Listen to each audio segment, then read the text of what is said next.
Bob Brenly. Well, do you think they're not charged up here at Yankee Stadium? If you do, you're wrong.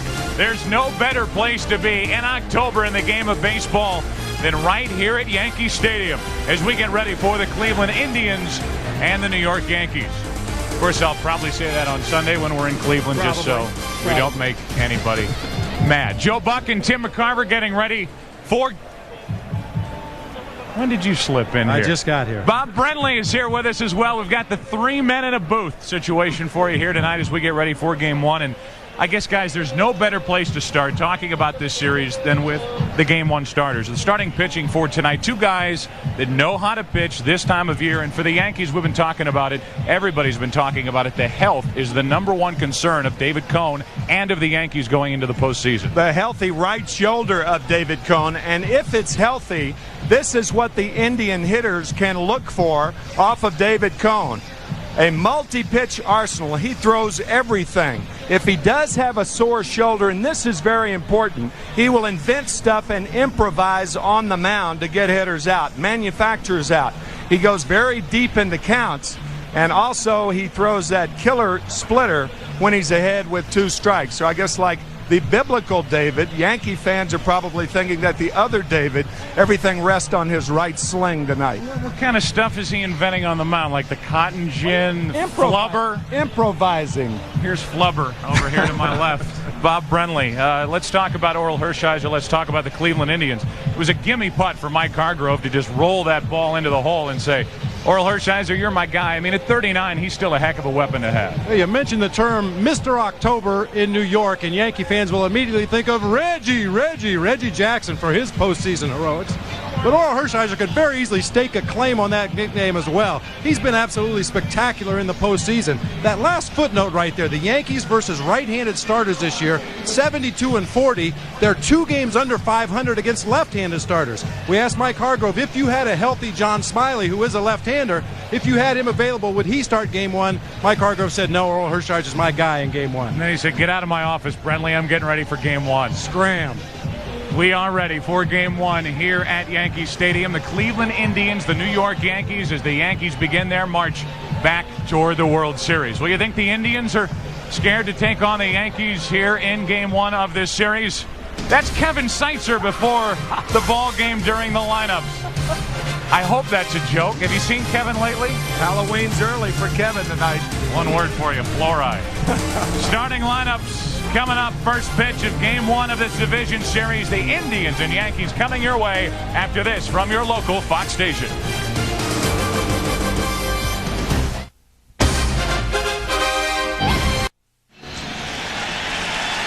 Welcome back to Yankee Stadium. It's fall ball. It's baseball in October. And it just feels right here at the stadium in the Bronx. David Cone will make his entrance. The Yankees are on the field, and this crowd is packed in here at Yankee Stadium. A couple of deep breaths, and away we go.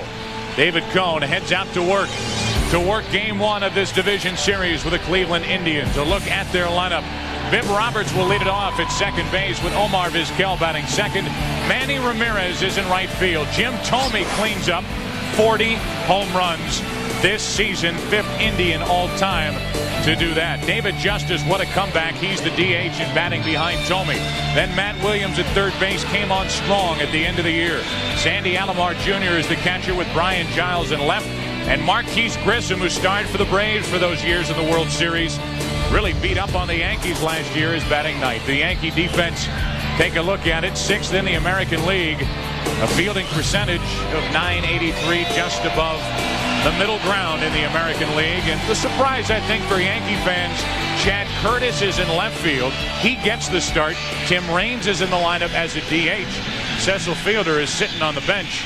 $7.2 million cheerleader here at the start of Game 1.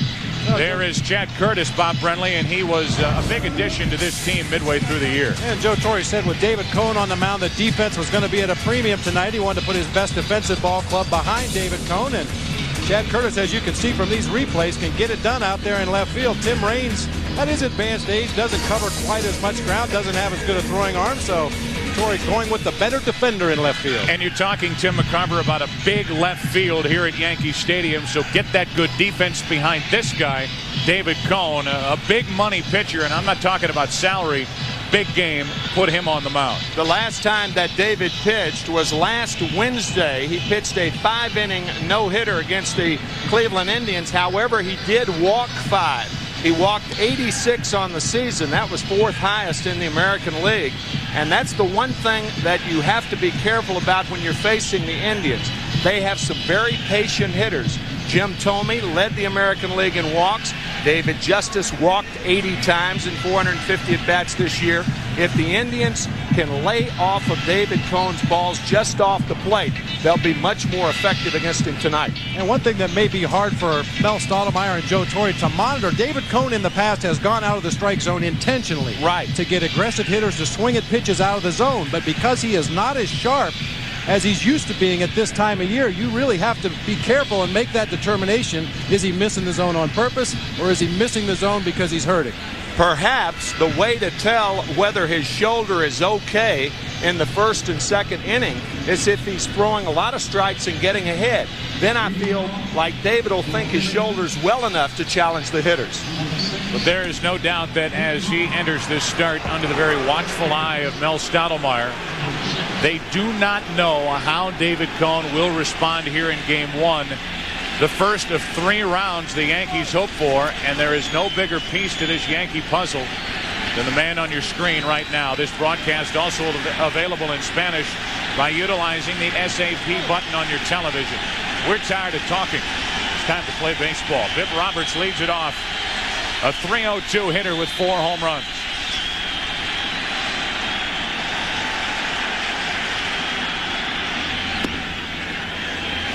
Bip Roberts, a late season addition from the Kansas City Royals, and his first trip to the postseason in a very long big league career.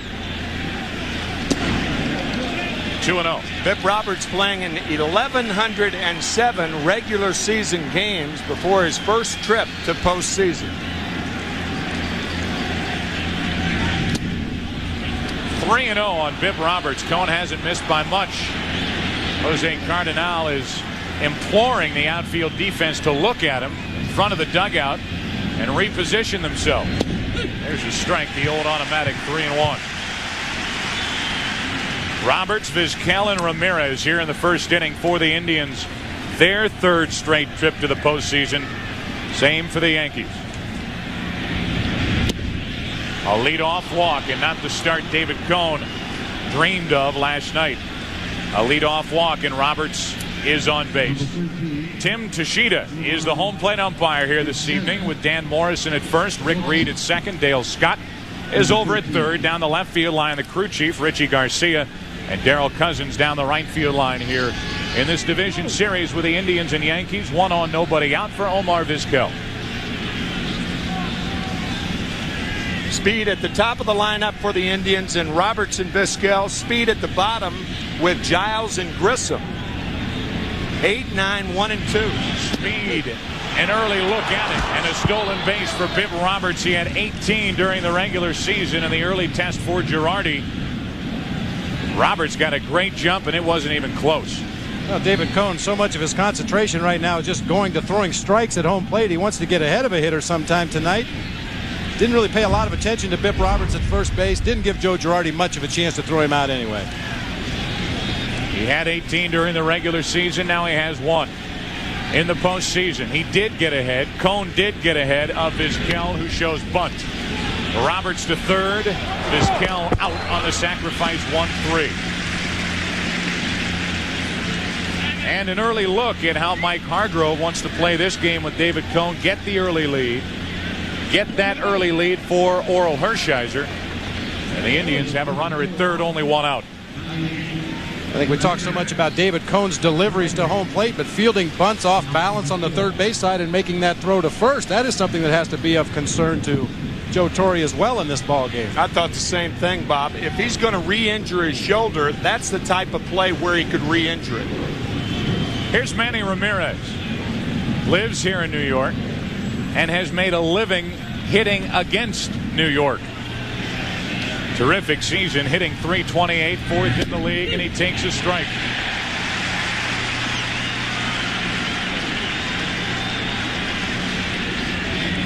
Some say the best hitter to come out of this area since Rod Carew. And a guy that at the young age of 25 has over 100 home runs in the big league. Into shallow center, falling in a hurry for a hit. In to score is Bip Roberts. Just like that, the Indians out in front here in the first inning. Ramirez knocks home the Bipper. Hit a pretty good pitch off David Cone also. The ball low and away. Of course, Ramirez, a good low ball hitter. This a slider low and away. He hit it off the end of the bat, plopping it in front of Bernie Williams as the Indians take the lead.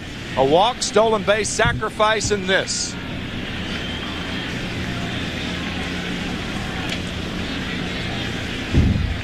So the walk did get it started, and it's tough to get around that leadoff walk. And against this Cleveland Indian lineup, which is as balanced and as good as you will find in the big leagues, double tough to get around it, and David Cone just simply could not. Here is Jim Thome. He's only 27 years old and a breakthrough year with 40 home runs. 1 on, 1 out, 1-0 Indians in the first. And a ball from Cone. And Jim Thome loves hitting behind Manny Ramirez. Ramirez, with the .328 average on the year, has been on first base a lot. Jim Thome likes that ball down and in like a lot of left-handed hitters. Likes to pull the ball. Has a hole on the right side of the infield right now. You look at that hit zone, the red are those danger zones for any opposing pitcher, and I think Cone just found one. Thome with a base hit, and 3 of the first 4 have reached the only out on the sacrifice bunts. And it has been a rough start for Cone and the Yankees here in the first. One thing about that leadoff walk, what it does, it coaxes a pitcher back into the strike zone. The walk and then the sacrifice, and then the slider hit by Ramirez, and now a fastball tailing away to Thome off the end of the bat, but finds a hole also. Yeah, neither base hit exactly crushed. Nope. Can't argue with the results if you're an Indians fan. And now with 2 on, only 1 out, David Cone will work with David Justice.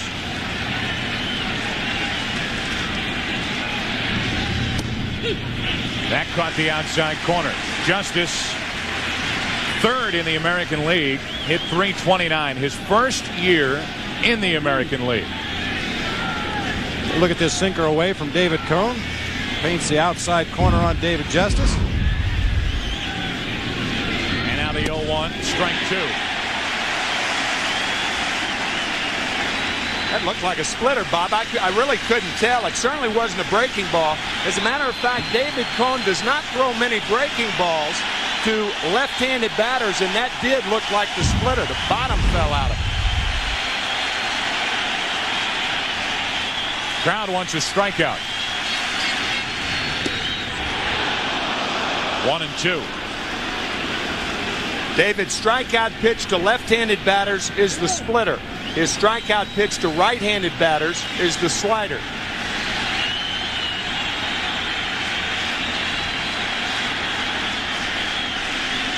Already 1 run home, 2 on, 1 out. Still alive is Justice. That appeared to be another split finger from David Cone. This is his out pitch, that killer splitter when he gets ahead. You can see the bottom fall out of that ball. Justice able just to get a piece of it and foul it off of Joe Girardi's foot. Pretty good action on that pitch. And again, the 1-2 pitch to Justice.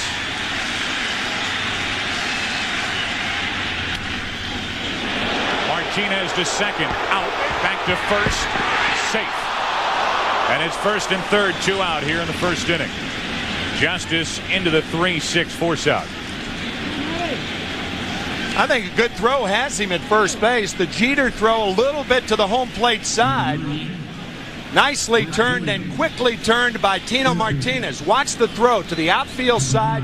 Nicely done. But the hard slide by Thome perhaps caused the bad throw toward home. On that replay, it looked like it would have been safe with a good throw. Nice athletic effort there by David Cone, though. His momentum was taking him out towards right field. The throw was back towards home plate. And now it appears that David Cone just wanted to towel off a little bit. Got dirty over there. Most pitchers don't like to get dirt on their uniform, although I don't think David Cone's one of those guys. You know, you could almost hear a collective sigh here. Gene Monahan, and now the crowd responding because Gene Monahan, the trainer, going out, and people are saying, oh no, he might be hurt. And he was going out because he was a little muddy instead. Might have just been excited to see Gene Monahan. There he is. There he is. Here he is, Matt Williams. Finished strong and had another 100 RBI season. 105. He hit 263. And his first time back in the postseason since 1989 with the Giants. Strike one. You know, Mike Hargrove was talking about Matt Williams' turnaround at the end of the season and said that basically the reason was he started using the whole field again. It's called him one of the streakiest ball players he has ever seen. Matt Williams could hit 5 or 6 home runs in 1 week and then go 0 for his next 30 and then hit 5 or 6 home runs again the next week. Runners at the corners, 2 out. Indians out in front by 1. That gets away from Girardi, and the Indians now lead by 2. Ramirez scores on a wild pitch, and it's been a 2-run first inning for Cleveland against David Cone. One of the problems that David has is that he is vulnerable to the wild pitch. As a matter of fact, he led the American League with 3 other pitchers in wild pitches with 14. And this breaking ball in the dirt, that's normally a ball that is handled by the catcher, but the ball hit the heel of the glove. You try to keep the glove out of balls that are in the dirt. You use the protector. You use the glove to catch it, the protector to stop it. Now with Justice down at second, 2 out, a 1-ball, 1-strike count on Williams. And drilled either on the arm, wrist, or hand, and down to first is Matt Williams. Just getting ready to say that if David Cone, as you take a look at the hit by pitch, might have caught him up around the bicep, which is the best possible place for Williams to be hit. I was just about to say, if Cone can get out of this with only the 1-run scoring, it was 1 run in, 2 on, 1 out, heart of the order coming up, well then this would have been a minor victory for Cone to get through this with only 1 run crossing the plate. Now a run scores on a wild pitch. He hits Williams. He's got 2 on, 2 out, and the Indians have a chance for a big first inning. And really no breathing room as you get to the bottom of this Indians order. Sandy Alomar comes to the plate batting .324. Not really a chance to cruise through the bottom third of the order as you can against some ball clubs. There are the runners on with Justice and Williams, 2 out. And here is Sandy Alomar Jr. A strike on the outside corner. A year like no other for Sandy Alomar Jr. at the plate. Hit .324, hit 21 home runs, drove in 83.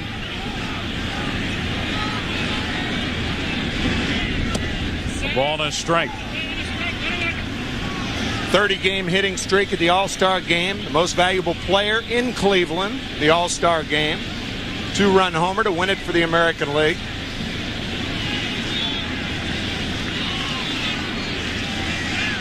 Two on, 2 out, and just low, 2-1. Now this is the home run Alomar hit off Sean Estes in the All-Star game in Cleveland earlier this summer. Boy, nothing quite like that. Hitting a home run in an All-Star game at your home ballpark. Sir. He was on a roll at that time during this season. Borderline pitch that catches the inside corner. Alomar didn't like the call. 2-2. That was a key pitch that I think David Cone got a break on. That ball looked like it backed up inside, so instead of 3 balls and a strike, it's 2-2 to Alomar.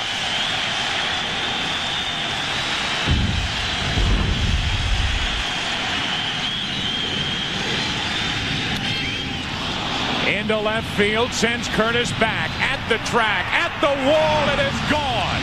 A 3-run home run for Sandy Alomar Jr. And this is indeed a big first inning for the Indians. They lead by 5.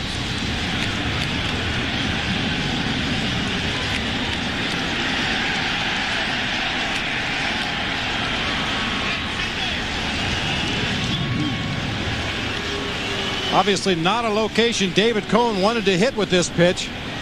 Sandy Alomar able to pull his hands in close to his body, make sure to get the head of the bat on the ball, and Chad Curtis gives it a valiant effort out there in left field, but just enough to see a fan make a nice catch, but that doesn't do David Cone any good. Chad wasn't playing high enough for that ball. And looked like a hanging splitter. Excuse me, Joe. Just going to say, with 2 out, nobody on, here's the number 8 hitter, Brian Giles. As Sandy Alomar clubs that first inning home run to make it a 5-run lead. Now the count 1-1 on Giles. Take a look at the sequence to Sandy Alomar. The slider on the corner. The splitter misses inside. The slider was low. They got the break, and that did look like a hanging splitter, about thigh high, but not for long. You know, most pitchers will throw a couple of different split fingers. One that they want to throw for a strike, which has less tumbling movement, less movement in the strike zone. And then the nasty one that they throw with 2 strikes. A guy like Hideo Nomo, for instance, does that. That appeared to be the one he was just trying to throw over the plate for a strike. Got it up a little bit too high on the inside part of the plate, and Sandy Alomar took care of it. Now Cone is behind on the count, 3-1. Giles swinging hard, fouls away, strike 2, full count. What a year for Sandy Alomar Jr. We talked about that run in the middle of the season, the 30-game hitting streak, the All-Star game home run, and now in Game 1 of this division series, the 3-run home run as Giles pounds one foul toward the upper deck.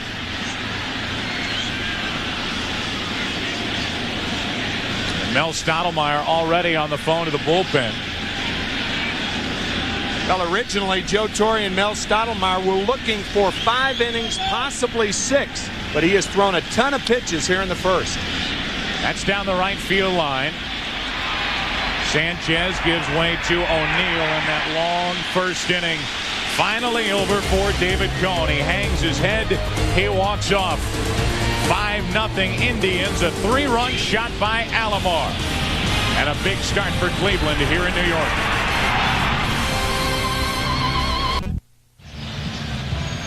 Welcome back to Yankee Stadium. Not a very happy look on the face of Joe Torre, and why would it be? A 5-0 lead for the Indians. Here's the New York Yankees lineup.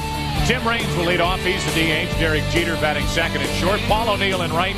And then Bernie Williams. So valuable to this New York Yankee club. And how about the postseason? 8 home runs and a .367 average in his very young career. Tino Martinez. Big year at first base for the Yankees. Chad Curtis in left. Wade Boggs at third. Joe Girardi catching, and Ray Sanchez batting ninth at second base. You look at the defense for the Indians, very solid on the left side. Williams, Vizquel combining for 7 Gold Glove awards. Vizquel has won the last 4 at short in the American League. And on the mound is the right-hander. Should we throw Bulldog out there already? Why not? Might as well. The Bulldog, Orel Hershiser. The numbers for the season, but the numbers in his career in the postseason, which Bob Brentley laid out in our open, as good as any. Staggering. As good as any who have pitched in the postseason. The history of this game. 8-1. And he deals ball 1 low to Tim Raines. Raines hit .321. 4 homers, 38 driven in, and he flies one to right for Ramirez. Manny is there, 1 up, 1 down. And a good start for Hershiser to keep the leadoff man off base. That's Raines. And now Derek Jeter will walk in. Hershiser similar to David Cone in that he tries to get guys out with balls off the plate and makes them swing at balls off the plate, but he's got a 5-run lead right now. He needs control of the lower strike zone. His balls sink and may come up later when he gets tired. The lower part may get tired. And like David Cone, he can dominate at crunch time, as Bob said about his postseason heroics. A lot of similarities between these two starters today when healthy. And Hershiser's smart enough, too, to throw 3 straight strikes with a 5-run lead. Line drive, but right at Vizquel. Jeter is gone, and the first 2 Yankees are gone.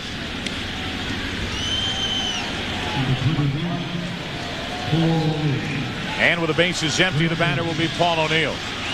The first time in his major league career, which has been very solid, he drove in over 100 runs. Knocked in 117, hit 324. And after David Cone struggled through a long first inning, he's about to head right back out to work as Orel Hershiser has set the first 2 Yankees down in order.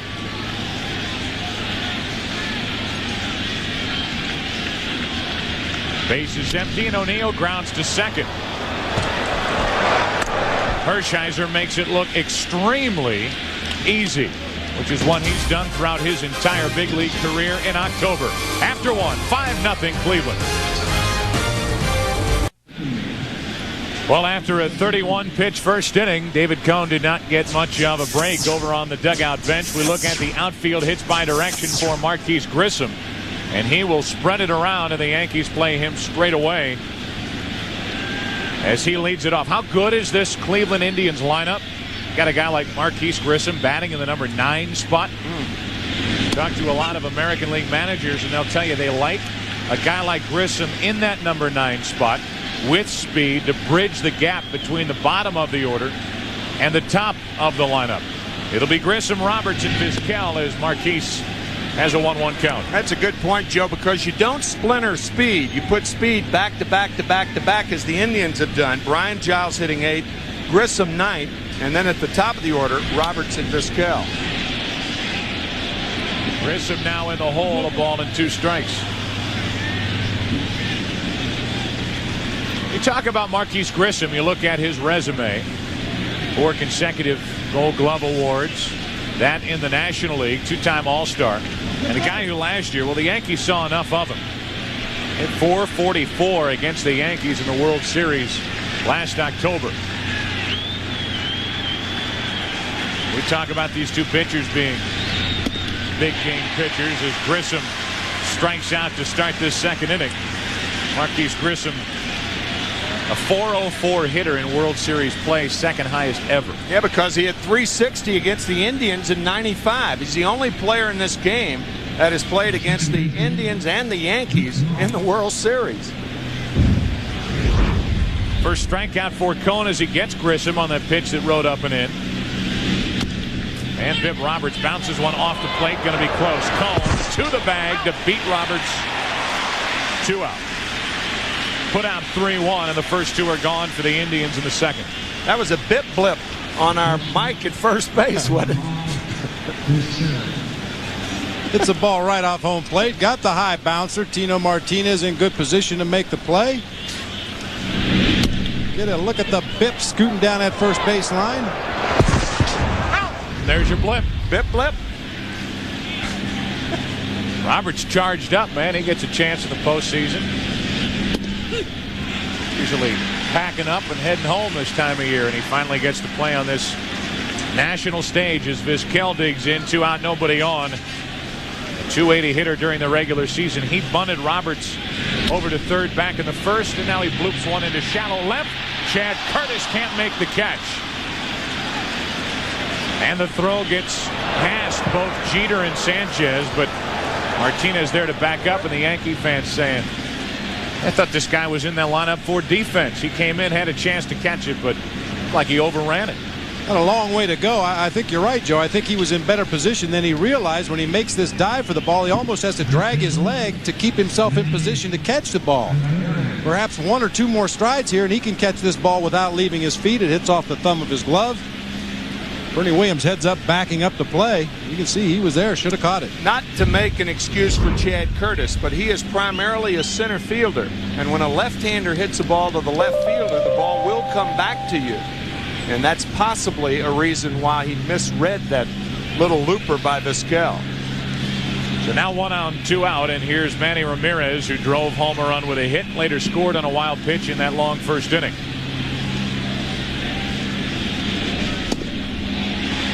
Pretty good pitch there from David Cone. And maybe there was a little hesitation on the part of Cone in the first inning to let it fly, let it loose, and seems to be throwing the ball a little better here in the second inning. A little freer. Yeah. And a little more giddy up at the end of that fastball. He threw mostly sinkers in the first inning, sinkers, splits, and a couple of sliders. This inning, it seems like he's gone more to the four-seam fastball. Struck Grissom out with one up and out of the strike zone. Check on Vizquel, who had a career-high 43 steals during the regular season. Mike Hargrove telling us before the game that the Indians will run tonight to steal a base. They won't run as part of a hit and run. Quite the opposite of what the Yankees do with guys on base. Vizquel measuring Cone. Staying put as Ramirez overmatched there. 91 from Cone. And strike 2. If you're going to steal a base, what you try to do is pick a ball in the dirt, a splitter or a breaking ball. And it's a good time right now for Vizquel possibly to run, because it appears that that's what Ramirez may get. It looked like Davey Nelson may have been telling Vizquel exactly that at first. This crowd wants to get back into this game. Strikeout of Ramirez might help, and it stays 0-2. David Cone frustrated with himself right there. Got away with a real bad pitch. A hanging slider stayed up and out over the plate. A pitch that Manny Ramirez normally handles very well. David Cone got a big-time break right here. Look at the location of that pitch, up and out over the plate. A little bit off speed. Those are nice to hit. 1 on, 2 out. Vizquel aboard and an 0-2 count on Ramirez. This crowd wants back into this game. The Yankee bats will try to get it done. Bernie Williams will lead it off. Heart of the lineup, 5-0 Indians. The 1997 American League Division Series on Fox is brought to you by the company you count on wherever life takes you. General Motors, people in motion. By Visa, it's everywhere you want to be. By Aflac, insuring over 40 million people worldwide. And by Lotus, work the web with Lotus Domino. We are back at Yankee Stadium. This game's probably over, right? I wouldn't keep watching if I were you.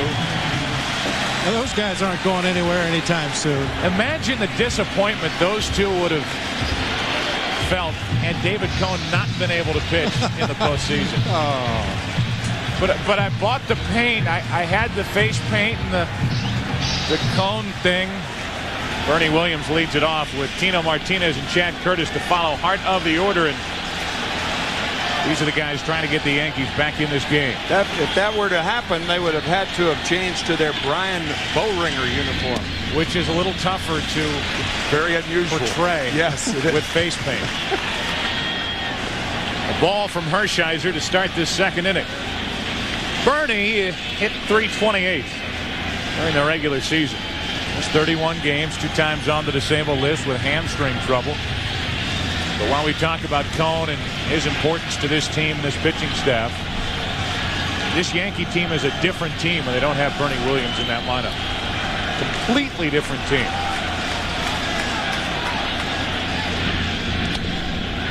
(2-0). And why is he important to this team in the postseason? 20 games, 8 home runs, 20 driven in. And in those 9 division series games, he has hit 5 home runs. 3-0 from Hershiser.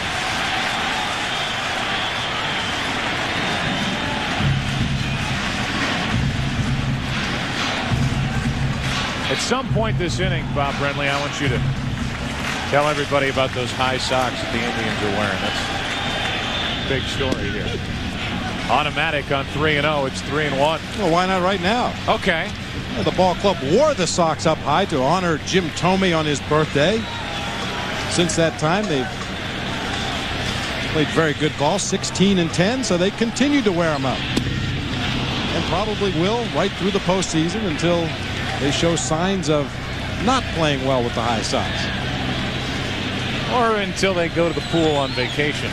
16-10. He's doing that on Tomey's birthday on August 27th. Kind of a throwback. And Jim Tomey's kind of a throwback player as well. Williams stays alive. It stays 3-2. You weren't a superstitious guy, were you, when you played? If I was, it didn't do any good. No, I tried all that stuff, but it just didn't seem to help. You wanted to be superstitious. Yeah, unlike Wade Boggs. I wish I had a reason to be superstitious, but I never had things go good long enough to pinpoint anything that may have helped. It's justified for Boggs. 3-2 to Williams. A leadoff walk.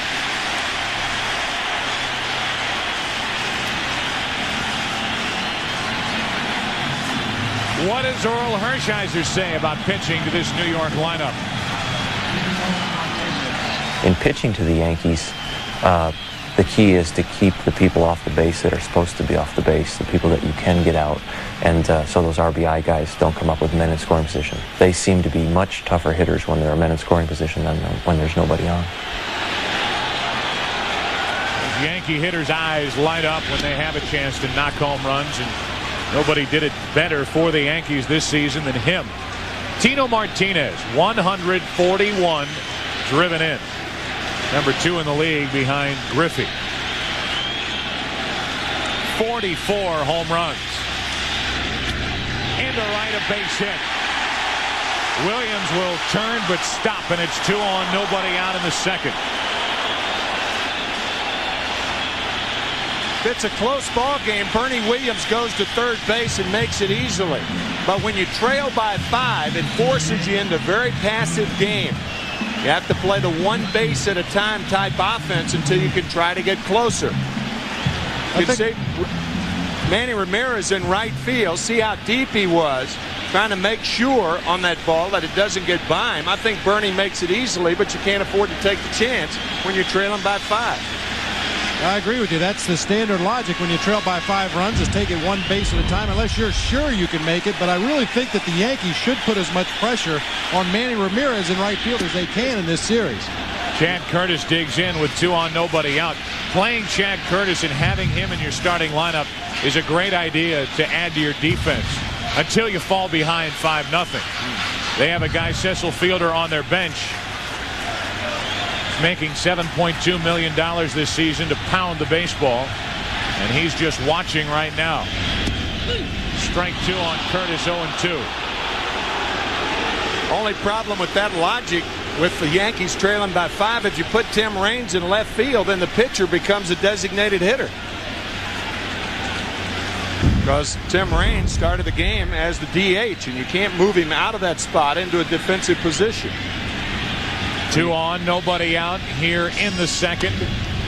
Curtis stays alive. Well, you can, but there's a price to pay if you do. Well, I'm not saying make the change now in the middle of the game, right. But going in, you have your number 1 pitcher on the mound. You're thinking defense, trying to clamp down, and then the Indians get 5 runs in the first inning. Kind of throws the plan right out the window. Right.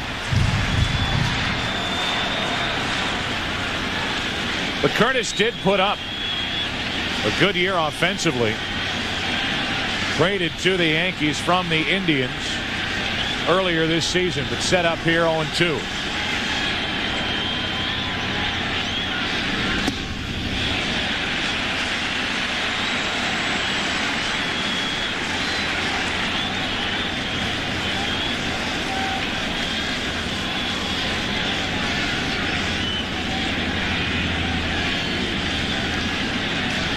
Two on, nobody out. A walk and a hit against Hershiser.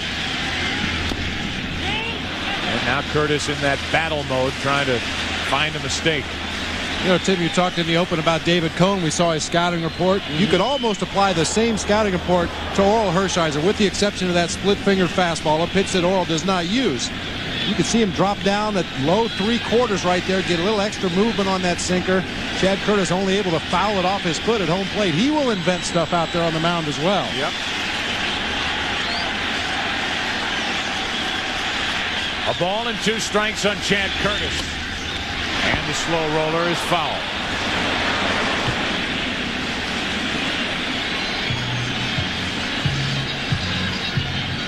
Wade Boggs will follow Curtis, then Girardi, then Sanchez. This is a Yankee lineup. Pretty dangerous top to bottom.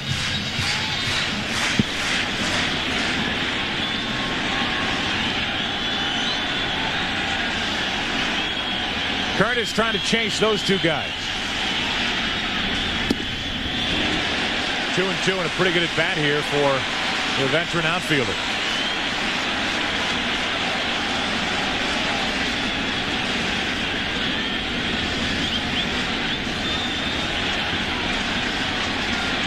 A battle between Hershiser and Curtis.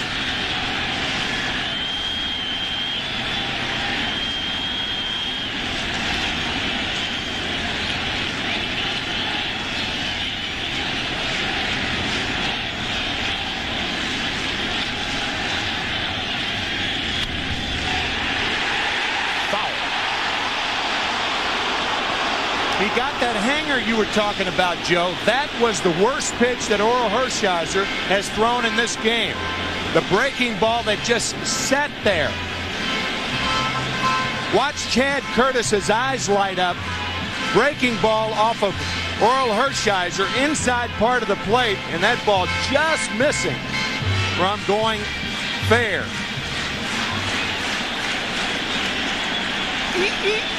2 inches. Got enough guys down the line to call that ball foul. Don Zimmer hoping it was fair, and now ball 3 is low to Curtis. 3-2. You talk about a heck of an at bat. It was 0-2 in a blink. Now do you send the runners? You're trailing by 5. Sinker ball pitcher's going to get ground balls. You don't want to strike them out, throw them out. I think you send them here. Still early in the ball game.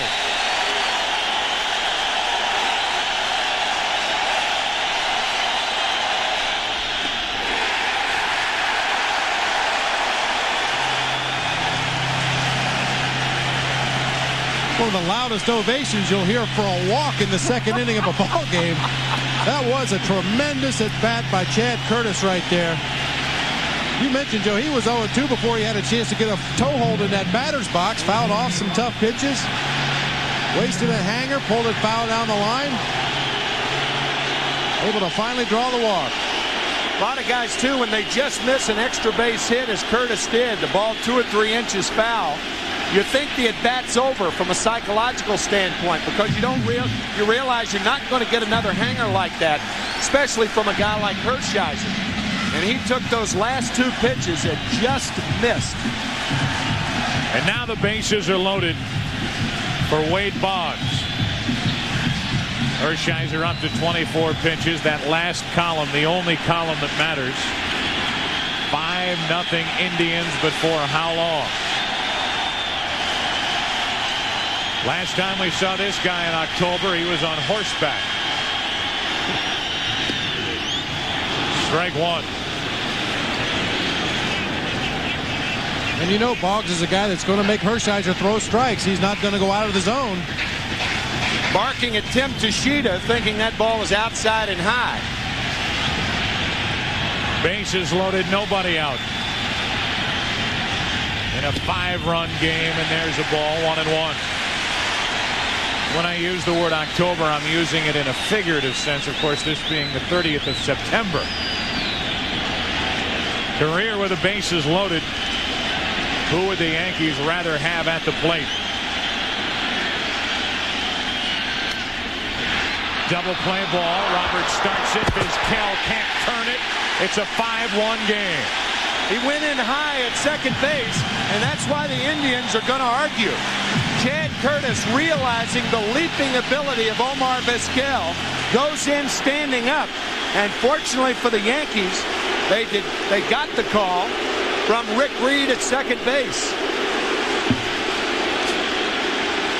If he had slid, Vizquel would have gone over him. And Chad Curtis standing up to take Vizquel out. And Omar claiming interference right there. And I think he's got a pretty good point, too. Well, as Hargrove pleads the Indians' case, this was a sure double play ball with Boggs running until this.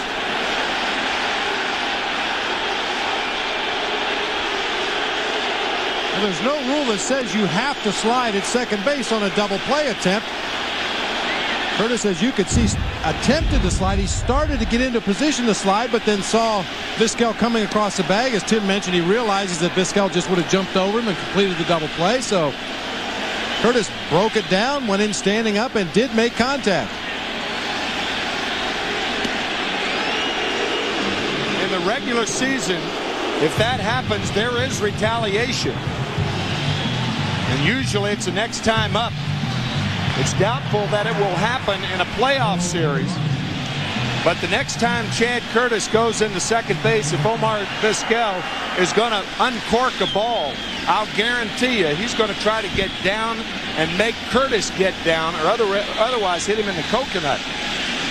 Well, the key to the play was Curtis was between first and second in such a hurry and right on top of Vizquel as Girardi comes up empty with strike one. And I, like you, Bob, I'm wondering, there's no rule that says the runner has to slide. He goes in standing up, but the problem for the Indians, he was just right on top of Vizquel by the time he got the flip from Roberts. You really had nothing to lose by taking that approach. It's going to be a double play if you don't do that. I guess that's what Chad was thinking. And Vizquel was in line between first and second base. Technically, he was in the baseline. It wasn't like he came across the bag and was clear of the base in a position where if Curtis hit him, he would have been considered out of the baseline. You can see that facial expression by Vizquel. He is livid right now. 0-2 pitch to Girardi is low and away, 1-2. Runners at the corners, one out. The run that scored Williams, who led off this inning with a walk. A hit by Martinez, a walk to Curtis, a force out off the bat of Boggs for the RBI. It's a 4-run Cleveland lead here in the second with runners at the corners, one out. Big strikeout for Hershiser, his first of the night. And Girardi leaves, runners at the corners, and now two out. And what do you suppose the book is on Joe Girardi from the Cleveland Indians? Slider away, slider away, slider further away, slider away. And an at-bat that slip-slided away. They didn't even bother to set any of those pitches up. Nope. Usually you would throw a fastball inside to keep the guy honest and make sure he doesn't lean out there, but Hershiser 4 consecutive sliders on the outside part of the plate. The Yankees need a pickup from Ray Sanchez. Takes a ball low and away. Hit .312 in 38 games with the Yankees. That's his overall season combined between New York and Chicago with the Cubs. Batting in the number 9 spot. First and third, two out. 1-1 from Hershiser.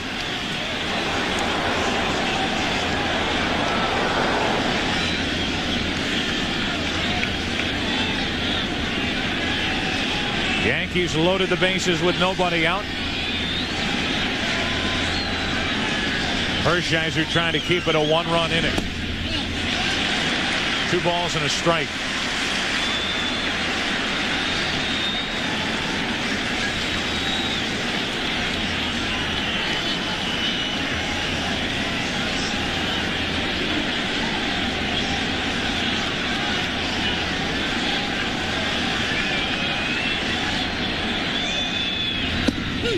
Inside corner, a strike, 2-2. Well, Hershiser has really fallen in love with that slider this inning. That was a slider on the inside part of the plate. The ones to Girardi to strike him out, and the first pitch to Ray Sanchez were on the outside corner. This was actually a mistake. You can see Alomar was set up on the outside corner, threw it back to the inside corner, but froze the hitter nonetheless. First and third, 2 out. A little too far away, 3-2, and now the runner at first, Boggs, will take off. The Indians will play behind the runner.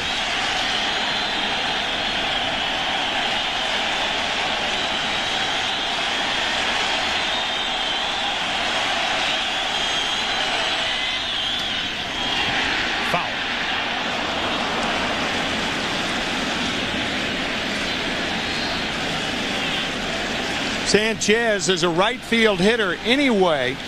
That's his slot, to right center and to right field in the position. And with Hershiser primarily keeping the ball away, you'd think Ray would be going that way.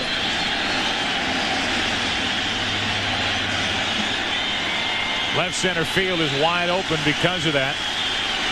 Runners at first and third, and the step to third look the first move. Fish ain't biting. That move works once every vernal equinox. So when do we do again? Sometime in 1999. I don't want to miss it.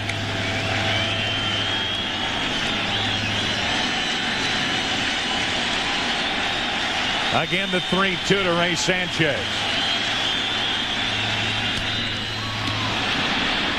That ball's trying to get out of play, and it will. The runners return to first and third.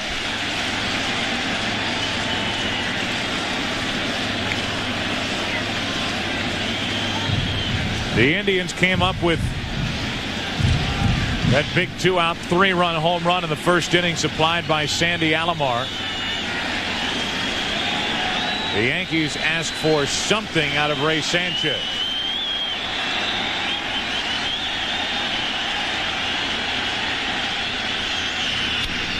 To third, foul.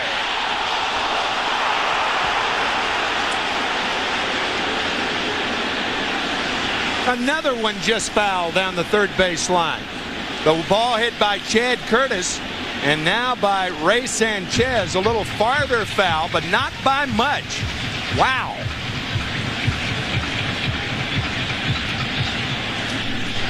Sanchez has always been considered a free swinger in his days in the National League. In 138 bats for the Yankees this year, he's walked 5 times.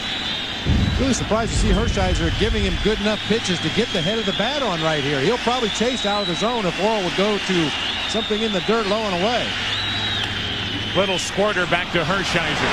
Could have been a big inning. The Yankees loaded the bases with nobody out, and they get only one. The big guys coming up for the Indians in the third. Back to Yankee Stadium after this from your local Fox station.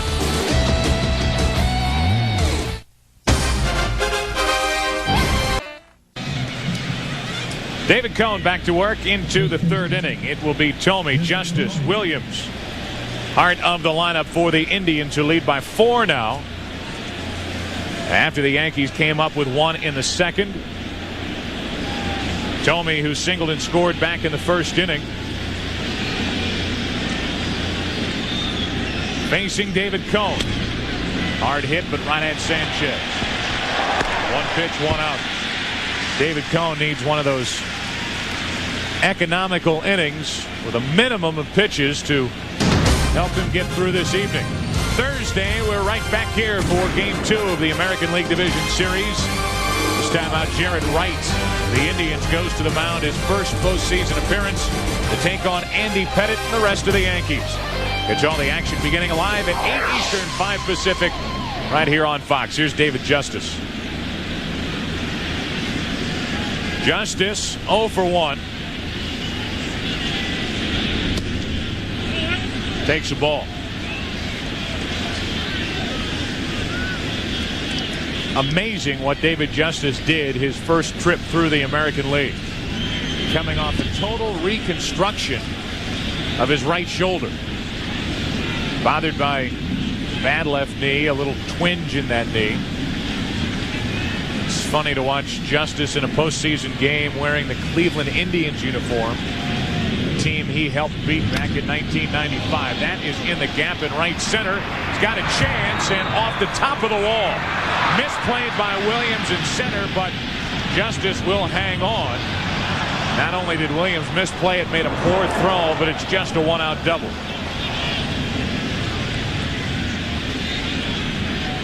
David Justice, if it weren't for a bad left knee, would have been on third base then.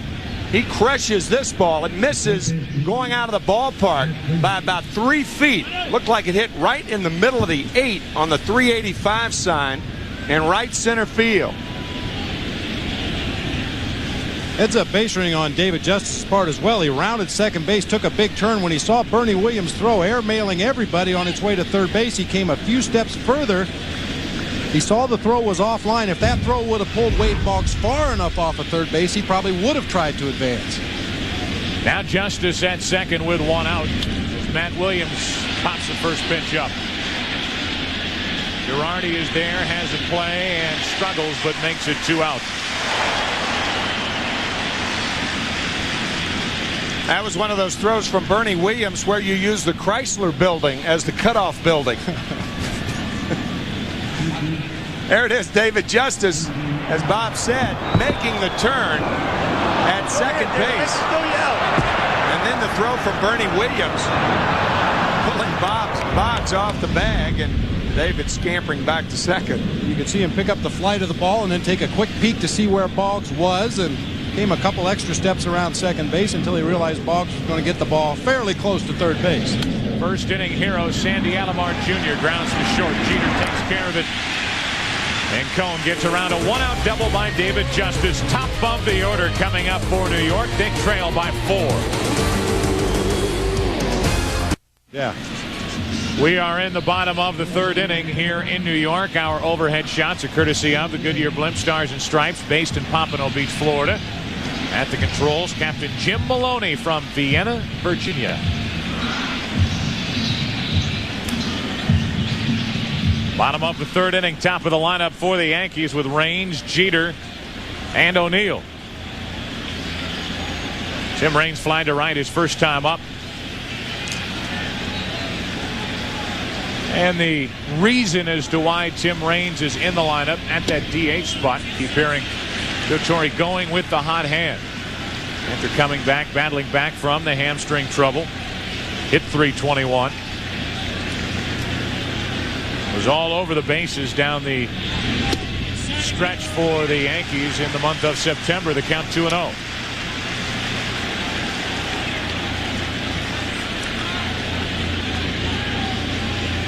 See if Tim Raines takes here, down by 4. The answer is no, and he is the first out here in the third inning. Right now for a Miller Lite game break. Let's go back to Chip Carey resting in our Hollywood studio. Indeed, I am, Joe, Tim, and Bob. Great game in Atlanta today. Darryl Kyle pitched a magnificent ball game, made only a couple of mistakes.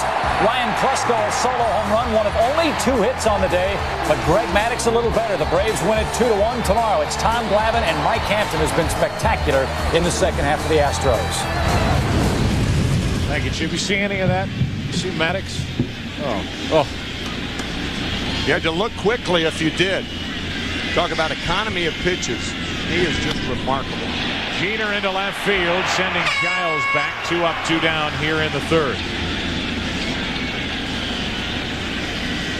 And we'll bring in Paul O'Neill. 2 out, nobody on. He bats, and as O'Neill walks in, we talk about his outfield hits by direction.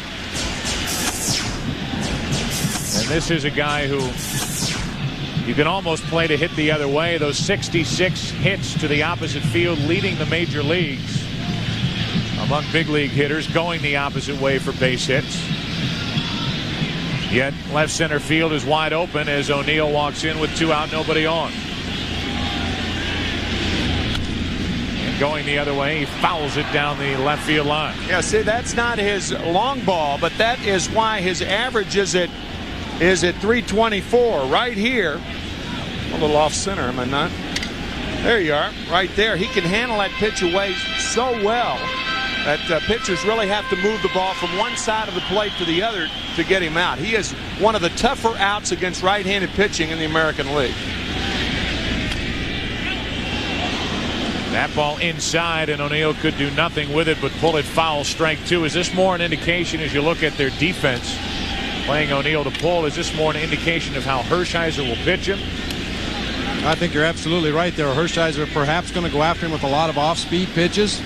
As Tim mentioned, work both sides of the plate, but particularly with 2 strikes, Paul O'Neill really thinks about going the opposite way, even on pitches that are inside.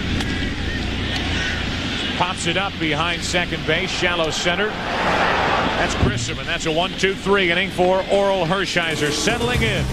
3 innings complete here at Yankee Stadium. Game 1. Indians lead by 4.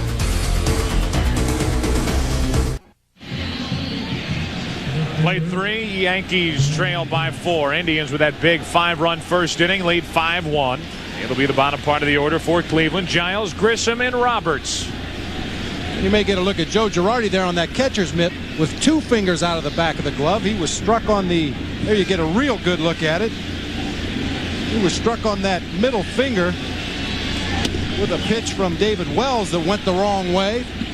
Cracked a bone in the tip of his middle finger, and Yankees catching instructor Gary Tuck came up with a little thimble made out of plaster of Paris, as well as putting that finger out of the glove. You're used to seeing fielders put 1 finger, the index finger, out of their glove.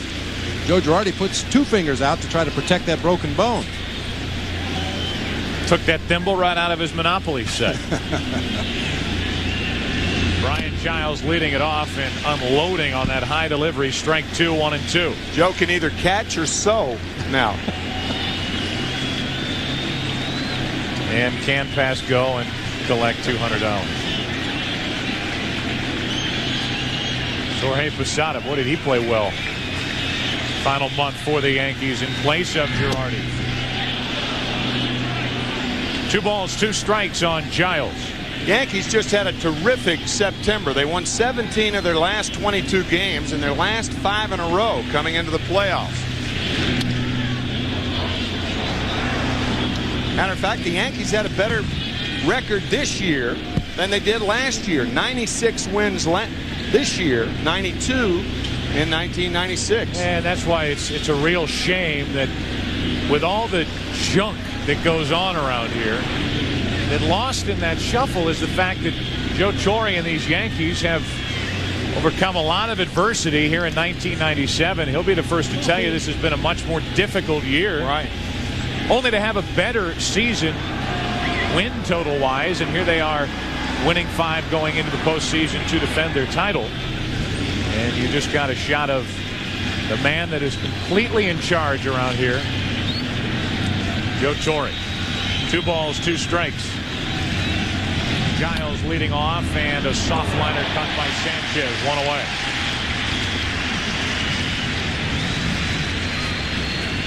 This week, America's most watched pregame show is back on the road, and they will be live from Green Bay. Then don't miss a key NFC Central battle. The 5-0 Buccaneers clash against the Packers or other regional action. Coverage begins at noon Eastern, 9 a.m. Pacific, right here on Fox. Check local listings for the game and time in your area. Grissom down the right field line. O'Neill can't get to it, and Grissom will dig for second, turn and head for third. Will stop there with 1 out here in the 4th. Did you happen to watch Grissom out of the batter's box? He was tiptoeing down the first baseline, I think trying to use a little body English to keep that ball fair, and really didn't put his head down and run hard. I'm not so sure he wouldn't have circled the bases. Well, I think another guy who was tiptoeing out to right field was Ray Sanchez. Instead of bolting out there, a little inexperience about playing here at Yankee Stadium. Sanchez eventually makes the play, trailing Paul O'Neill.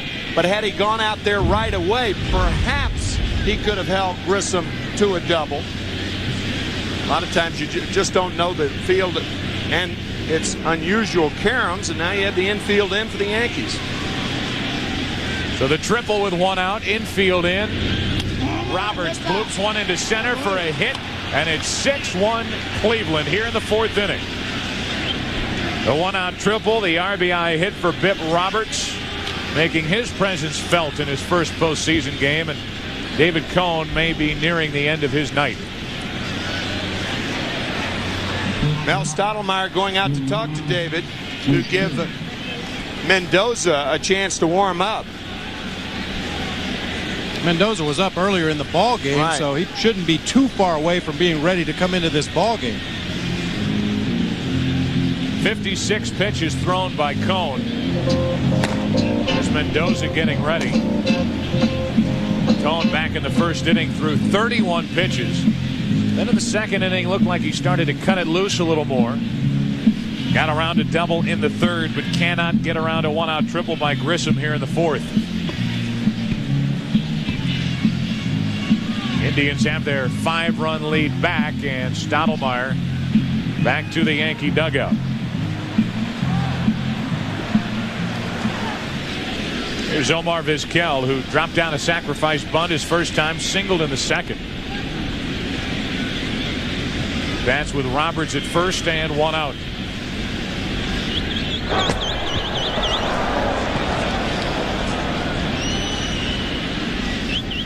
Even up by 5, you almost expect the Indians to run. Oh, absolutely. Mike Hargrove said not only do they want to steal the bases, but they feel that if they force David Cone to go out of the slide step, that he's a much less effective pitcher. Roberts has a big lead, but able to get back without a tag. Indians struggled trying to find someone to replace what Kenny Lofton gave them in that top spot in their lineup. Lofton now starring for Atlanta. Grissom, a solid year, but not Lofton-like. They end up bringing Bip Roberts here, and he has added a lot.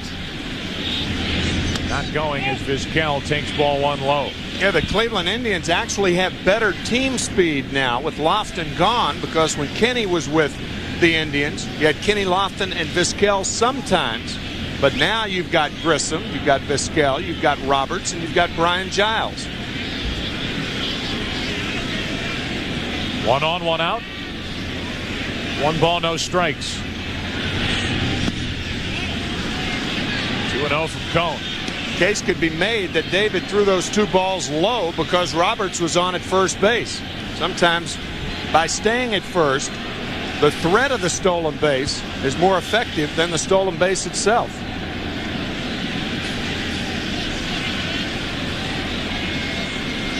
Two 2-0 on Vizquel. Will Roberts go? Nope. And a strike, 2-1. And also on the first pitch to Vizquel, you could see Joe Girardi coming out of his crouch, starting to get in a position to throw the ball, possibly impeding the view of the home plate umpire Tim Tashita. Tell you, that running game, or as you mentioned, the threat of a running game really changes the complexion of an inning. I think he'll be off right here. 2 balls and a strike. So to Cone.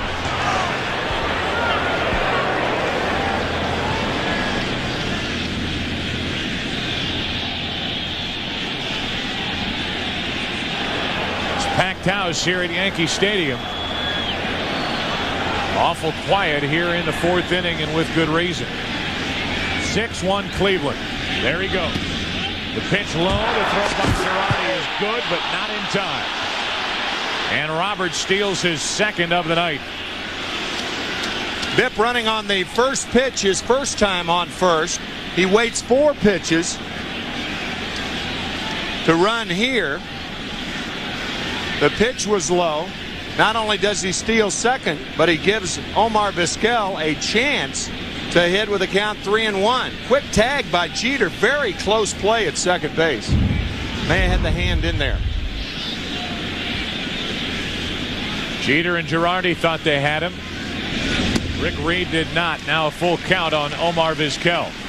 Yeah, Joe Girardi did a great job of getting rid of a tough pitch. You have to be wary of that ball going into the dirt. He picked it just above the ground. Got himself in good position, made a great throw.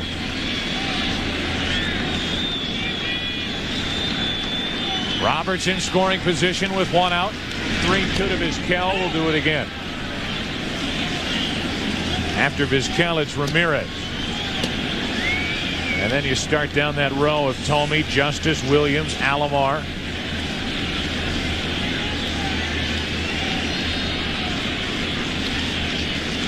If you had to rank the Indians lineup, you might put it just behind Seattle. The team, the Cleveland Indians, pounding out 220 home runs this season. And now the walk to Vizquel. It's 2 on, 1 out, and that's going to be all for David Cone. David Cone gave it a shot here tonight. Hit by tendonitis down the stretch. Tried to battle through it. Had good intentions, but here in game 1 just did not have it. A 5-run first inning for Cleveland, capped on that 3-run homer. Crowd appreciates the effort of David Cone, but he gives way to the bullpen here in the 4th inning. Mendoza coming in for New York.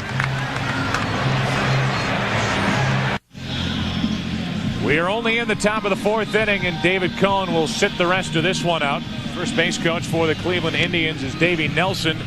He's talking it over with Omar Vizquel about that play out at second base with Curtis running the bases, knocking Vizquel, who was trying to turn a double play. Did Curtis didn't grab you, did he? But that's what I thought he did. He went up with his hand and he pulled me down. I mean, he didn't win like this. Yeah, right. That's what I thought. I looked. I was watching, and when Bip flipped you the ball, and I was like that.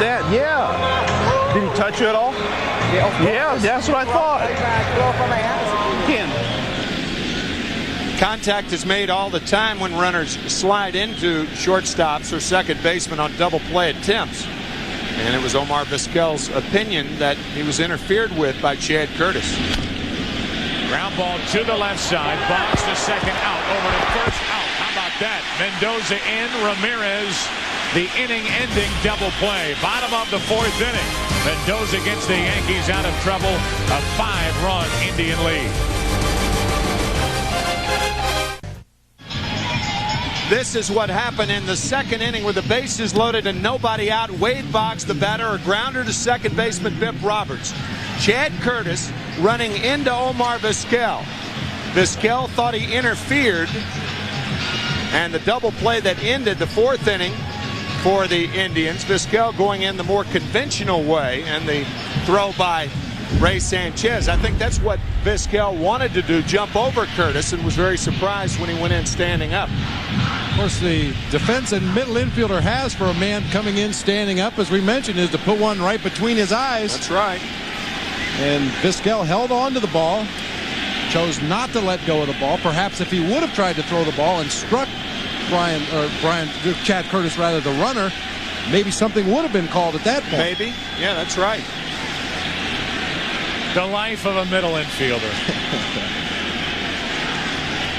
Bernie Williams takes the ball. To me, it's just a good, tough play by Chad Curtis. If you're willing to go in standing up and you're willing to take one between the eyes, you have nothing to lose. You have nothing to lose. I think it's a good play.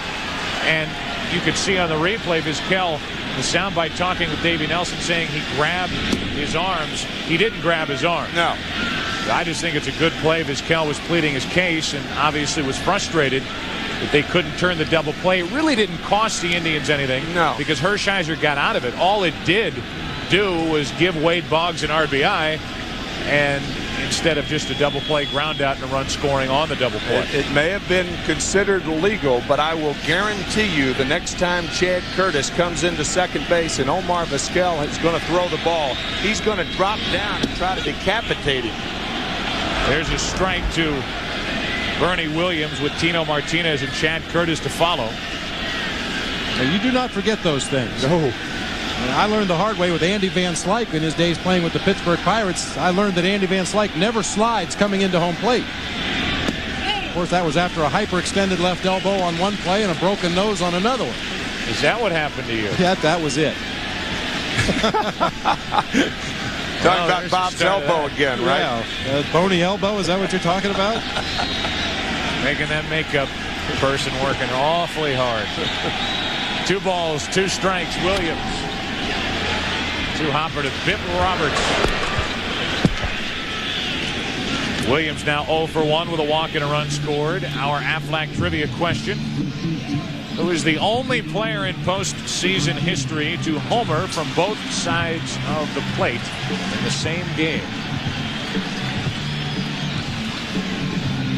For those of you with not much of a long-term memory, you can handle this one. 1 out, nobody on for Tino Martinez. The hint is he is in uniform this evening. Strike to Tino, who singled his first time up.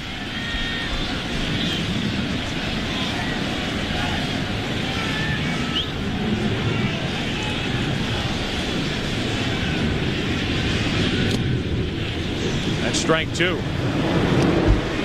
Tino Martinez with that RBI total of 141, the highest for the Yankees since Don Mattingly drove in 145 back in 1985. And his 44 home runs, the highest by a first baseman of the Yankees since Lou Gehrig did it back in 1936. dangerous foul ball off to the right side.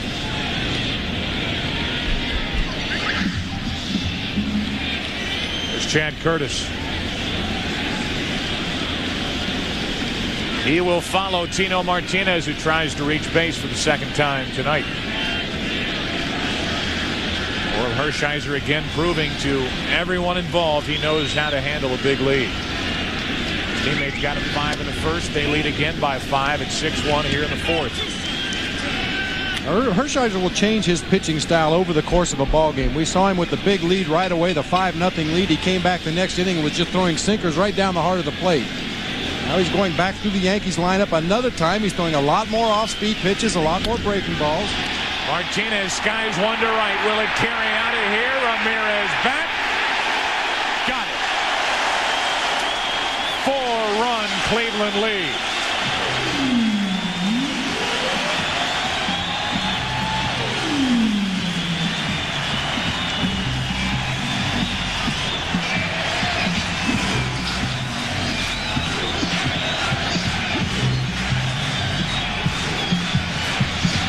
It looked like a fat slider right here. A slider that did nothing but back up. And it sends Ramirez back up against the wall. He needed a ticket to feel this one. I think they were probably trying to crowd Tino Martinez with that slider. Started over the inside part of the plate, break it down and in, hopefully get him to swing over it, but Hershiser left it out over the plate. Now Chad Curtis is on with a one-out base hit. The Yankees trying to come back here in the fourth inning. Martinez just got enough. Straight up and out.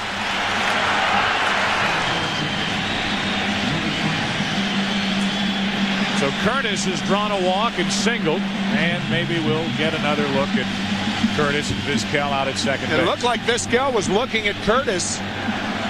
Our camera following Omar's eyes. It looked like he was looking right at Chad Curtis. Wade Boggs takes a strike. Yankees trying to climb back in. Down by 4 in the fourth.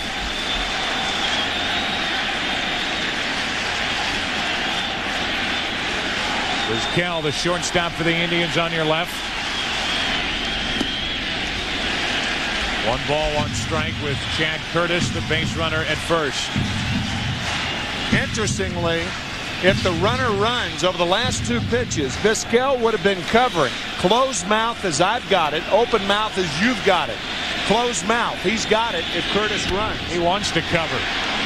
Matt Williams tries to start a double play and does. Wow, what a play by Matt Williams, 3-time Gold Glove Award winner. Curtis trying to break up another, but it was Roberts this time, and he turned it to end the inning. Well, you would never know that the man on your right started this season with the Cleveland Indians. Man, is he introducing himself to these middle infielders.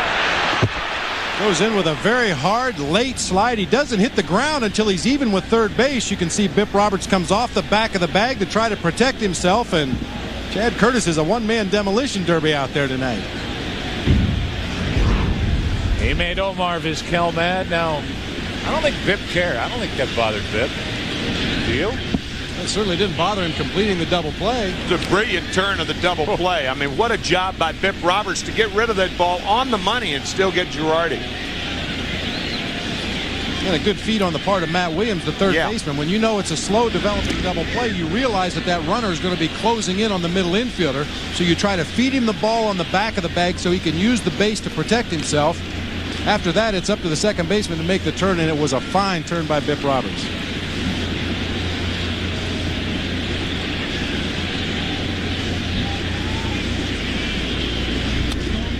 Tomey pops one into left field for Chad Curtis. We know he can run the bases hard. He makes catches out in left field. I'll say this. Guys like Chad Curtis stay in the big leagues by playing the game that hard. He doesn't have a ton of talent. You got to do something, and he's playing hard. Our Aflac trivia question. The only player in postseason history to homer from both sides of the plate in the same game. Same guy did it twice. Bernie Williams, 1995 Division Series against Seattle, Game 3. And then last year in the Division Series against the Texas Rangers, Game 4. And as we mentioned already, 8 postseason home runs for Bernie Williams. This only his 21st postseason game.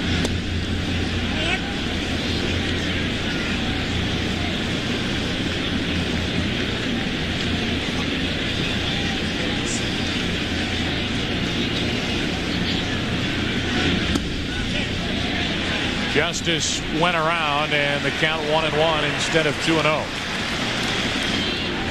Dave Justice with the big brace on the left elbow. I don't know about these things. You get some hydraulics in that thing, you could generate a lot of power. Get some kind of a hydraulic pump in that thing and force you to straighten your arm out at the place of contact. You can hit that ball a long way. I like it. Not that he can't anyway, but getting closer and closer to robo baseball. Terminator. Robo ball. A ball and 2 strikes on Justice with the 2-2. Justice wearing that because of the hyperextension of that throwing elbow on his left arm. You see a lot of guys in the big leagues now. Mark McGwire with the Cardinals, Gary Sheffield with the Florida Marlins wearing that in their front arm, not because of any injury, but to protect against inside pitches that end up too far inside. Still 2-2. That is that nasty sinker from Mendoza. He, more than any other Yankee, relies on the sinker to get guys out. He does have a fine changeup. But watch this ball darting out of the strike zone. Heavy, and most guys are going to hit the top half of the ball as Justice did. Unfortunately for David, it was a foul ball. You said in the final game of the season that we did in Detroit, Mendoza the kind of guy who can come in and get the double play when the Yankees needed. Exactly what he did in the 4th inning, relieving David Cone.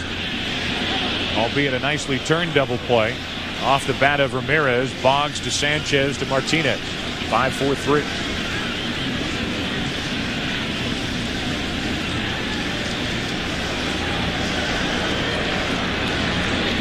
Pitch, rocketed, foul.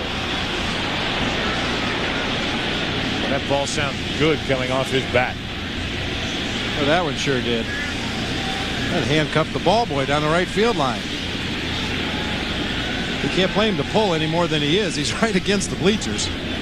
Folks may be interested in knowing, well, what's the difference on a ball that sounds good and a ball that doesn't sound good? The one that sounds good is that fine click off the back part of the bat. Not that one. That didn't sound good. Mendoza off the mound to make the play. 2 out.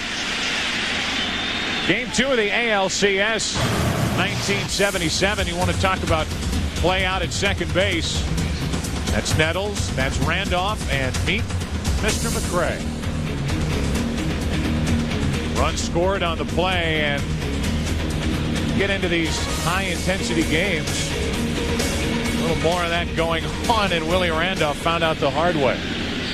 Looked more like a middle linebacker jumping over the line of scrimmage right there. The whole thing was set up by Craig Nettles, unable to get the ball out of his glove swiftly enough, and that's what we were talking about, setting up that second baseman, try to give him a good ball to handle. In those days, you could roll block to break up a double play. The rules have been changed somewhat. You have to hit the ground before making contact with the second baseman if you're going to slide into second base. Gray really known for that. Good hard base runner, and Randolph, a guy who played more games at second base for the Yankees than anyone in their history.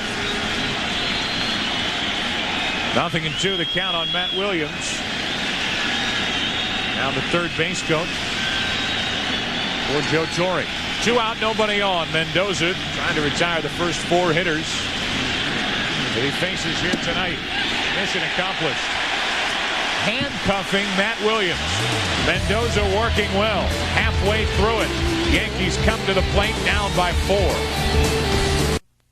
The 1997 American League Division Series on Fox is brought to you by Miller Lite, who reminds you that anything can happen at Miller time. By Oldsmobile and your local Oldsmobile retailers. By Gillette Sensor Excel and the Gillette Series. Gillette, the best a man can get. And by Oracle, the company that's enabling the information age through network computing.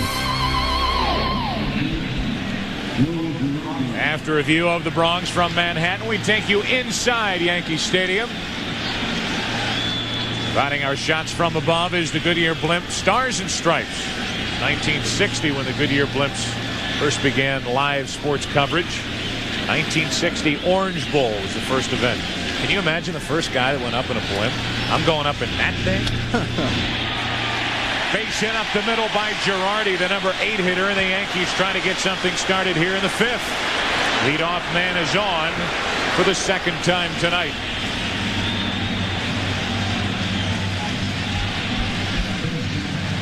Hershiser appeared to be fooled by this ball hit back through the middle, hit off the end of the bat. I think he thought it was hit harder than it really was, kind of stabbed at the ball after it was already by him. Yeah, anytime a pitcher sees a ball coming back through the box, your first instinct is self-preservation. Assume it's hit hard. That's right. It was a leadoff hit. Now Ray Sanchez squirts one foul. I think, again, you look at the job that Bob Watson has done as general manager of this New York Yankees team, and you have to be impressed with some of the late season additions, this being one of them. Ray Sanchez, earlier in the year, Chad Curtis. Great timing to get Curtis, and the injury bug hits Bernie Williams, and Curtis plays extremely well on an everyday basis. Strike 2 on Sanchez. Sanchez really solidified the Yankees infield situation, especially around the bag at second base. Very quick hands, very strong arm for a second baseman. Able to make plays out there behind second base in short center field and still come up with a strong enough throw to get the batter.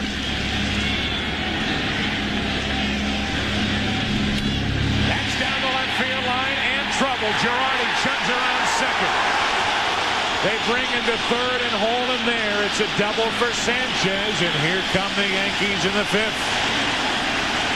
After just missing a double the last time up, a hanging curveball from Orel Hershiser.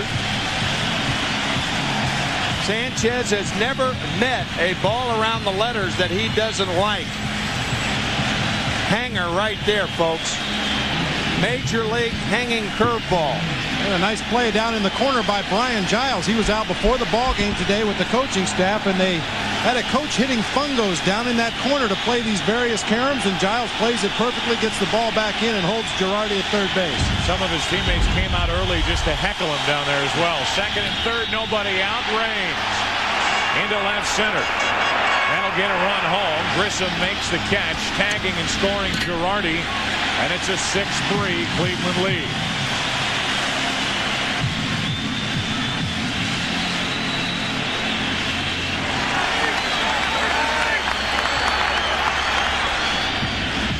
First RBI for Raines tonight. He drove home 38 during the regular season. Girardi got it started with a base hit into center. When you have runners on at second and third and nobody out, you concede the run on third. What you're trying to do is keep the guy on at second base. That's what Hershiser did by having Raines hit the ball to center field. Now Sanchez at second as Jeter takes the ball up and in. Especially with this lead. It's now a 3-run Indian lead in the 5th. Yeah, for instance, a left-handed hitter like Raines, if he pulls the ball to right field, you not only score the runner, but you get the guy at second to third with one out. Jeter late on that swing, 1-1. Now Hershiser appears to be having problems with the slider the last couple innings. That was a pitch that back in the second and third inning he went to with regularity when he needed a strike, when he needed a swinging strike. The last 2 innings, he's had a lot of problems getting it on the outside part of the plate, hanging a lot of them up high. Boy, Sandy Alomar giving those signs so low in his crouch, you could probably see those from the Yankees bench. I mean, the signs are supposed to be up in your crotch, way up against your crotch, so that the opposing teams can't pick them up from the bench. Look at that. Of course, he does have his right foot there, but you're right. I mean, catchers are trained to give the signs right against the groin area, but Sandy, those long fingers, he's closer to the ground than he is to his thighs. A ball and 2 strikes as Hershiser tries to figure out a way to get Jeter. Jeter 0 for 2. Just missed inside, 2-2. Look at the outfield hits by direction for Jeter, and another guy that likes to go the opposite way. Especially with 2 strikes, Joe. A lot of hits to right.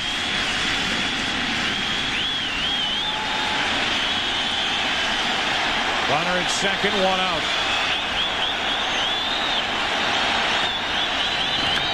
Into center field, a hit. Here comes Sanchez. They hold him at third. Down to second is Jeter at second and third. Outstanding base running by Derek Jeter and a poor throw by Marquise Grissom. We were kidding about Bernie Williams' throw earlier using the Chrysler Building as the cutoff man. Well, Marquise Grissom throws it over the cutoff man, allowing Jeter to go to second without hesitation. You have a 3-run lead. You cannot make this throw, allowing the guy who hit the ball to get to second base. You definitely want to keep that double play in order. The ball got to Grissom so quickly in center field that Willie Randolph had no choice but to hold the runner at third base. Put the ball back into the cutoff man. You can score at a single and great base running. Hershiser is gone in the fifth. Mormon, the left-hander, will enter.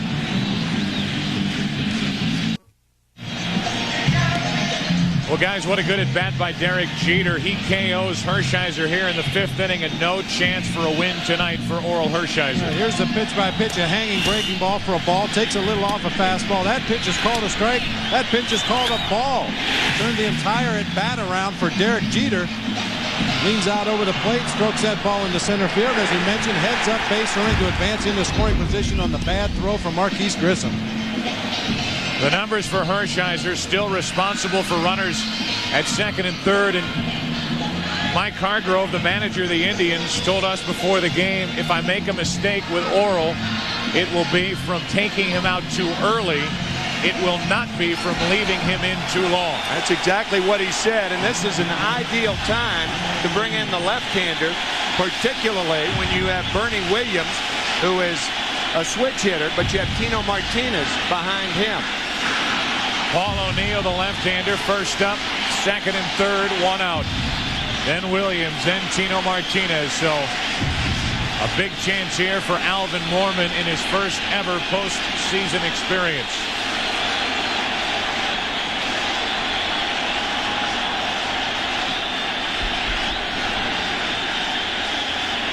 Second and third, one out. Blocked by Alomar.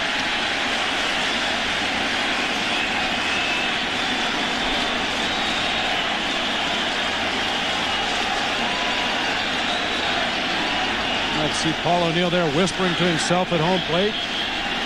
He's had problems with lefties throughout his career. Not so much lately, but early in his career, left-handers gave him a lot of problems.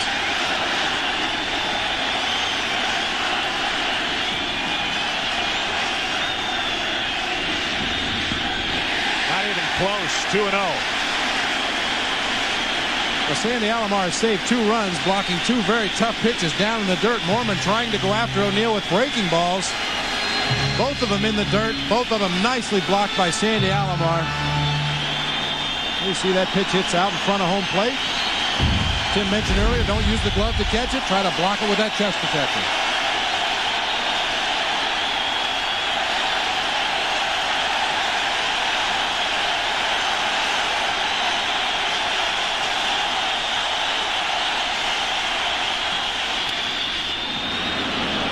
Just a little floater, and O'Neill almost came out of his high tops going after that pitch, just waiting,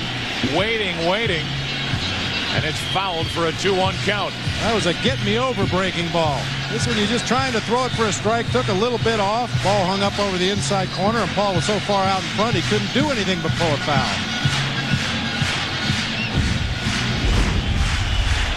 Second and third, one out.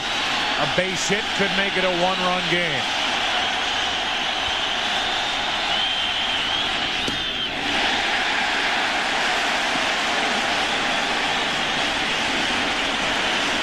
Bernie Williams is next.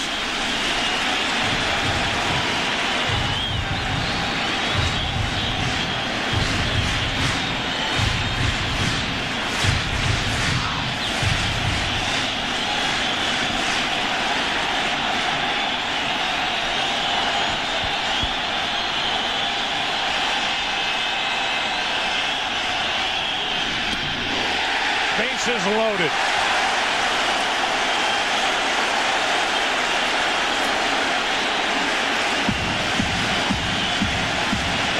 Hargrove with absolutely zero hesitation as he heads out of the Indians dugout. He pulled 39-year-old Orel Hershiser, who has been as good as any pitcher in the history of this game in the 5th inning, with a 3-run lead. Handed it to Alvin Mormon. Alvin Mormon handed a walk to Paul O'Neill. Bases loaded for New York. Well, as Yankee Stadium is starting to erupt here in the 5th inning, we remind you that tomorrow you can catch more exciting action of the division series when ESPN brings you Game 2 between the Astros and the Braves at 1 Eastern, 10 a.m. Pacific, and the Giants and Marlins at 4 Eastern, 5 Pacific. Then at 8 Eastern, 5 Pacific on NBC, it's Game 1 of the American League Division Series between the Orioles and the Mariners. It's all coming up tomorrow. And then remember, we are back here Thursday, 8 Eastern, 5 Pacific, live for Game 2 of this series as Eric Plunk takes over, getting ready to face Bernie Williams. Well, it was pretty apparent that Mike Hargrove did not like what he saw from Alvin Mormon. Immediately signaled to the bullpen, and Eric Plunk, the right-hander. Mormon wasn't really close. When you bring in a lefty to go through a string of left-handed batters in the order, if you don't look like you're going to be able to do it against the first one, there's no reason to leave the guy in there to face the next couple. See that Pepto-Bismol and Maalox right behind Alvin Mormon. Appearances like that will make managers go to the antacids.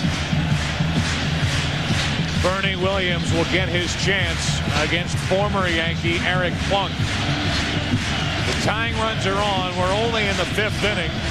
And after a 5-run first and a 6-1 lead, it's starting to slip away from the Indians here in the 5th.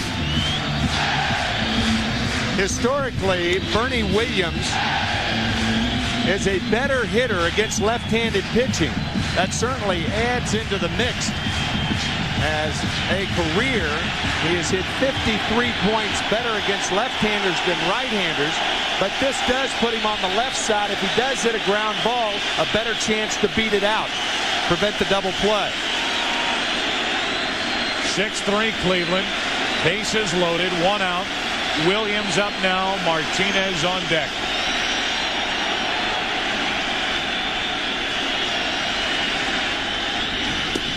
Strike 1.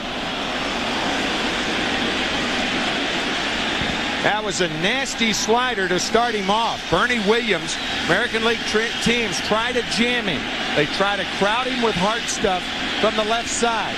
And that's what Plunk did with that first slider.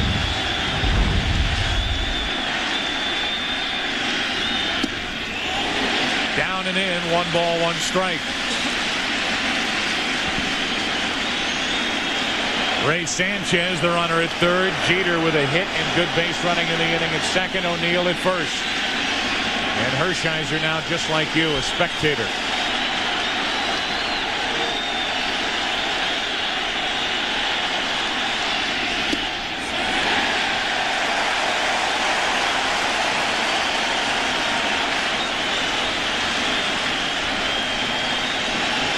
Problem with pitching guys inside. If you miss inside, that's long ball in this ballpark.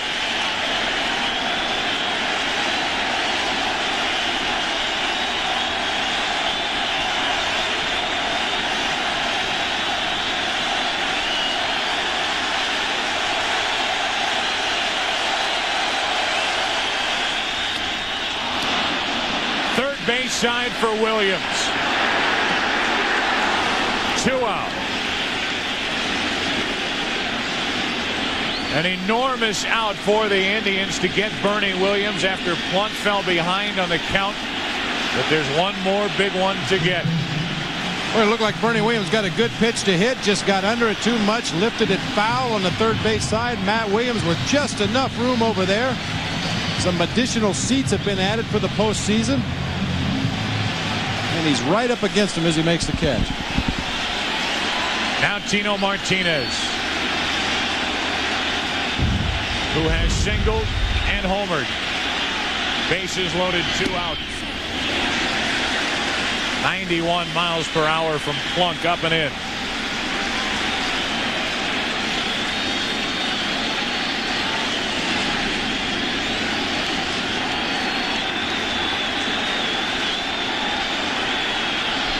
Go-ahead run at the plate for New York. 1-1.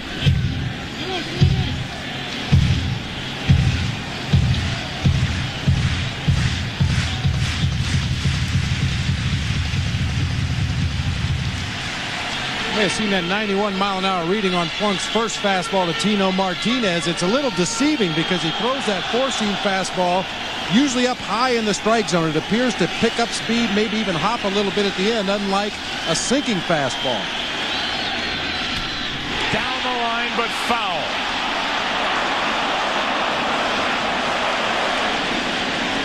Tino Martinez looking for one speed. He got it, but yanked it foul. Plunk is throwing awfully hard. I agree with you, Bob.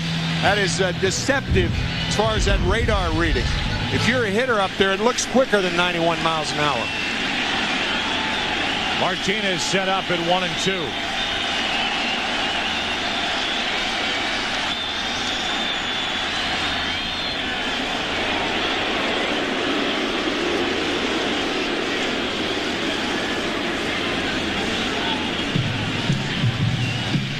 Hot zone to Tino Martinez. You can pitch him up and in. You can pitch anybody up and in. But if you leave it out here, that's his hot zone.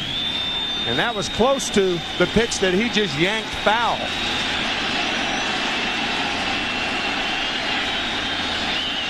The 1-2 from Plunk.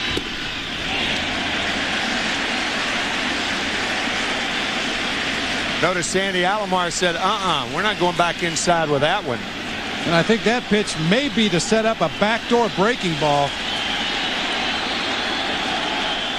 Bases loaded, 2 out. The breaking ball down and in for a full count, and the runners will go.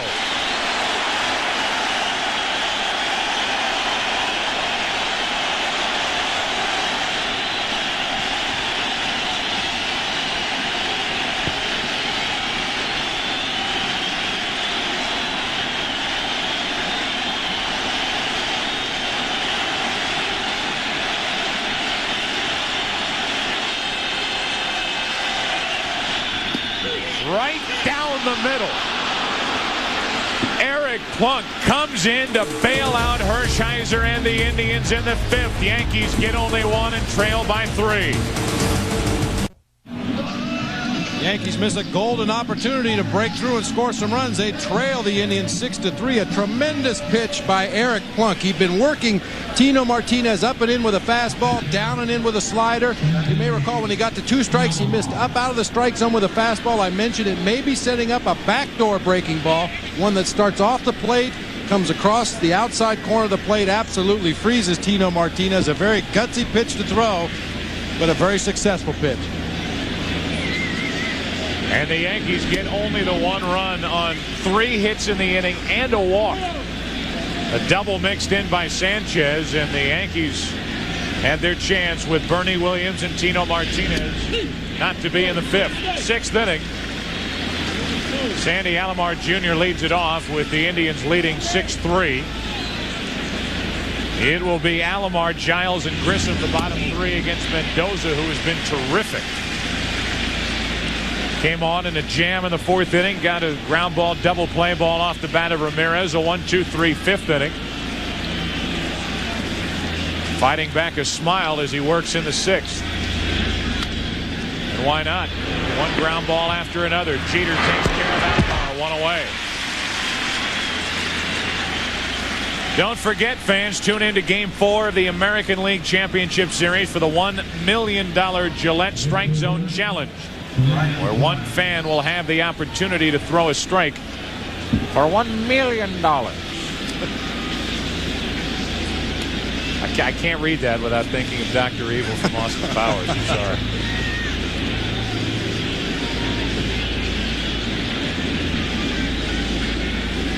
Well, that will pay you $1 million. Strike 1 from Mendoza as he works it into Brian Giles, who is 0 for 2. 268 during the regular season. 1-1. What a job by Eric Plunk. The Yankees had scored that 1 run to inch them closer. And then even another marker in that inning would have been a very big psychological boost to the Yankees. Tino Martinez takes care of Brian Giles. 2 out. Let's go back to Chip Carey in Hollywood for a Miller Lite game break. Joe, Bob, and Tim, great game down in Florida at the Fish Tank. Tie game, bottom of the 9th inning. Edgar Renteria singles home the game winner. Charles Johnson tallies the game-winning run. The Marlins win it 2-1. They lead that series 1-0. Back to you in New York. All right, Chip, thanks. Here at 6-3 Cleveland. Mendoza trying to go through the first 2 2/3, the perfect route, facing Grissom and getting ahead with strike 1. Up the middle, Jeter times it to his left, takes care of Grissom, and the Indians are gone in the 6th inning. It will be Curtis, Boggs, Girardi. 6, 7, and 8 for the Yankees, down by 3. Ty Cobb will lead it off in the bottom of the 6th inning.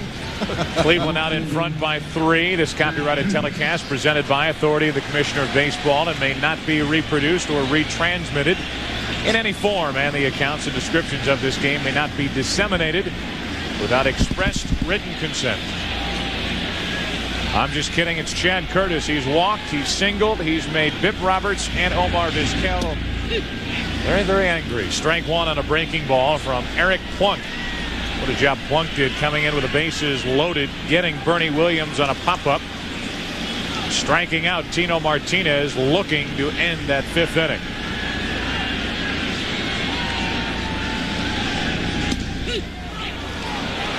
Oh, 2. Talking about that half inning, as you see the play in the 2nd inning, Chad Curtis running into Omar Vizquel and then barreling into Bip Roberts on an attempt to break up a double play 2 innings later. 0-2 as Curtis stays alive. How many times this season do you think the Yankees have had runners on at 2nd and 3rd and 1 out with Paul O'Neill, Bernie Williams, and Tino Martinez coming up and not score? 7. 7, huh? You got it right on your shirt sleeve, right?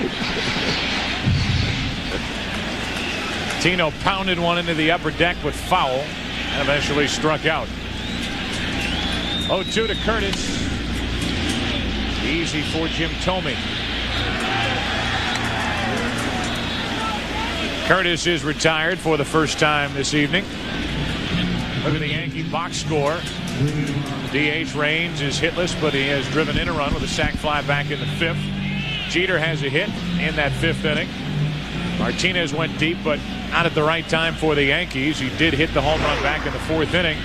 In the bottom of the lineup, double by Ray Sanchez in the 5th inning. And that rally started with a base hit up the middle by Girardi, the number 8 hitter. Here's Boggs. I want to tell you, Eric Plunk is blowing tonight. This is about as hard as he can throw.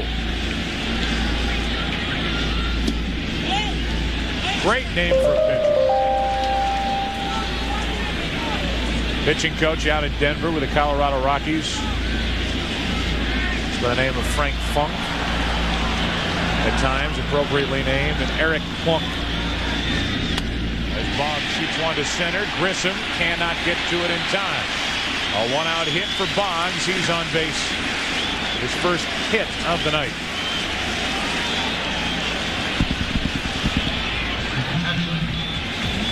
Plunk has come a long way in his career. Of course, he pitched here for the Yankees for 3 seasons, but early in his career with the Oakland Athletics, he was just as likely to walk a batter an inning as strike out a batter an inning. Very erratic, not only with the fastball, didn't really have a breaking ball he could throw over the plate, but he's proved in a very short period of time tonight that he's got command of that breaking ball. He's mixed in a couple of change-ups as well as that high 4-seam fastball. Here's Girardi. Williams, the only play at first, 2 out. Told you about the games coming up tomorrow on other networks. We'll remind you that Thursday we're right back here for Game 2 of the American League Division Series. Jared Wright, hard-throwing young right-hander. The rookie goes to the mound for the Indians to take on Andy Pettit and the Yankees. Catch all the action beginning live at 8 Eastern, 5 Pacific, Thursday night on Fox. Andy Pettit had another strong year. Pettit, an 18-game winner. Jared Wright called up, won 8 games for the Indians. Talk about a devastating injury to the Cleveland Indians when John Smiley went down with a broken arm. Oh, yeah. How long had they been trying to get a left-hander in that rotation with experience, quality left-hander? They finally got him. Then he gets hurt toward the end of the season. This is down the right field line and fair. An RBI single for Sanchez. Bond scores, and all of a sudden it's just a 2-run game. Ray Sanchez, the number 9 hitter, is 2 out of 3.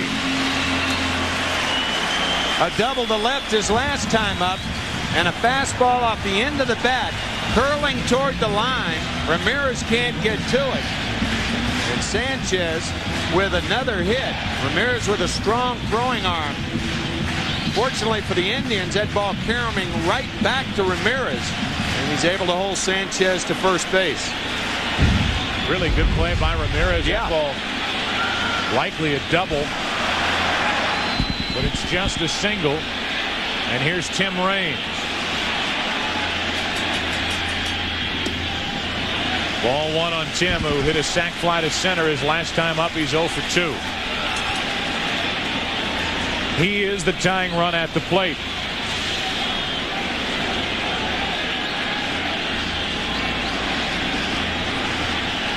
Jeter would be next.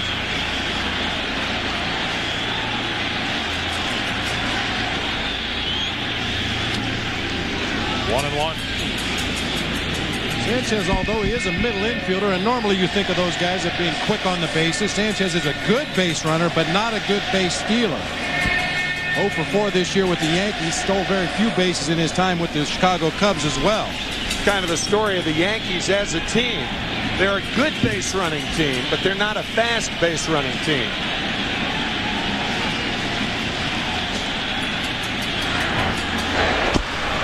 And because of that, when Joe Torre came to the Yankees last year, early on, everybody talking about how he brought a National League style of baseball to this Yankee team as Paul Ossenmacher gets ready with an eye on Paul O'Neill. He's in the hole. He would follow Jeter if the Yankees try to rally further here in the 6th. Low to Raines. It's 2-1. If Sanchez had better speed, Eric Plunk is a good pitcher to steal against. When he comes set in his stretch position, the first thing that moves are his hands. The throwing hand and the glove start their movement upward before he picks up that front leg and starts his delivery to home plate. He's 6'5", and most tall pitchers are good to run on. 1 on, 2 out. Raines hits it to right. We're tied.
Strike 1 on Jeter.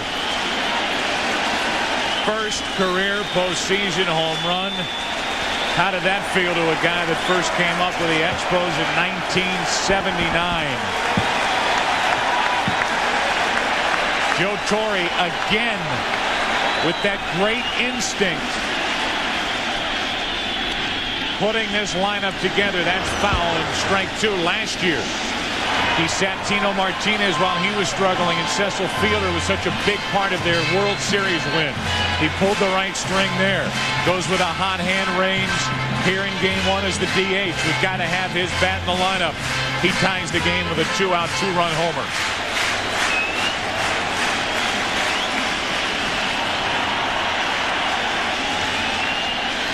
And a 5-run lead, which the Indians once enjoyed, is now gone. Jeter into left field. Giles back at the wall. Yankees lead.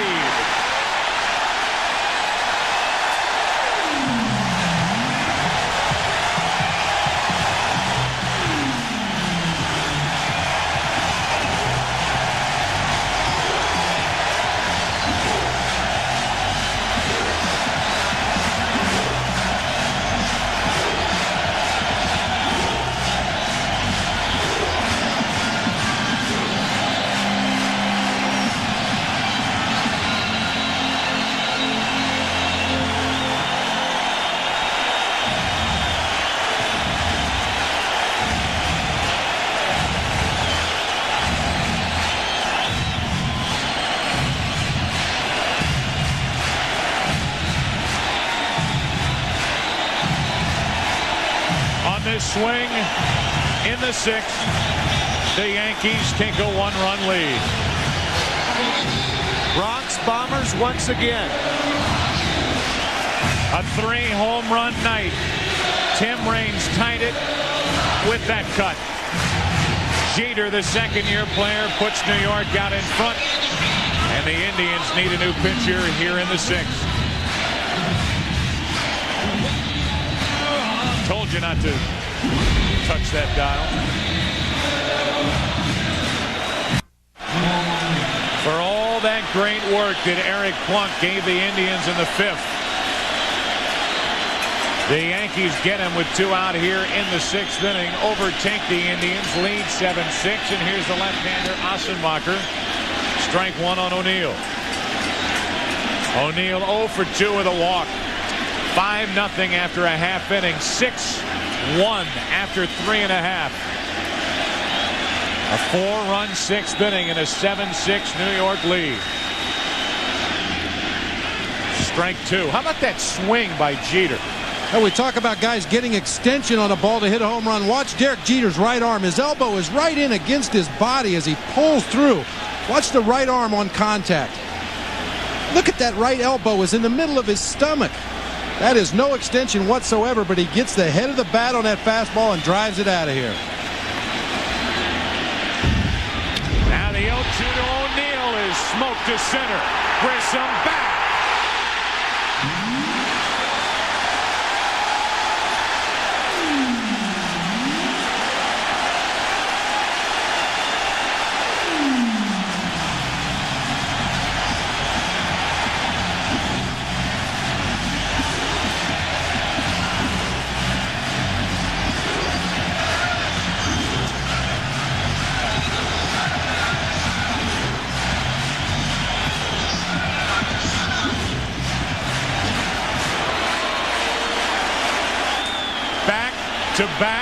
To back, and an 8-6 New York lead. Fastball out over the plate to Paul O'Neill. I think one thing to keep in mind in this inning was the 2-out opposite field base hit by Ray Sanchez, driving in the 4th run of the ball game, allowing Raines to tie it, Jeter to put him ahead, O'Neill to put him 2 runs ahead. That was a huge hit by Ray Sanchez. If you don't get the bloop, you don't get the blasts.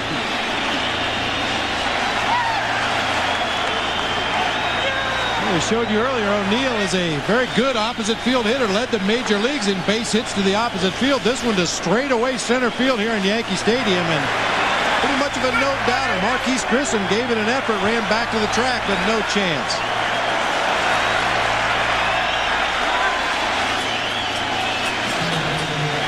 The Indians just stunned over on their dugout bench, posting with Hershiser on the mound. And a complete collapse here in the 6th inning.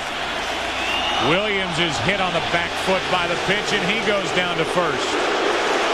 Well, that'll get a reaction from the fans, but that was actually a breaking ball that got away from Paul Assenmacher and hit Bernie Williams in the back foot. Right. That was a slider. Bernie couldn't get out of the way of it.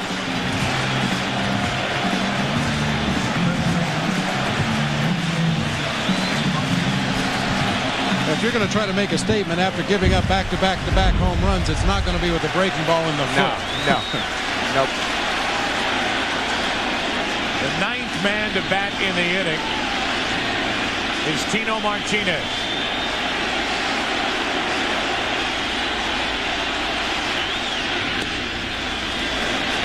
Ball one for Massenmacher. One time he was retired was by Plunk with the bases loaded, struck out looking on a 3-2 pitch. Big swing, 1-1.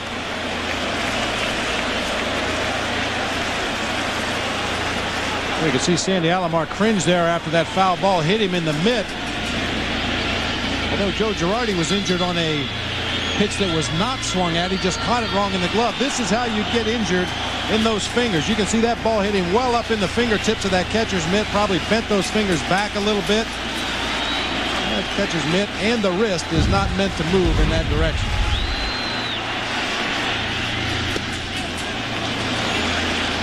Two balls and a strike.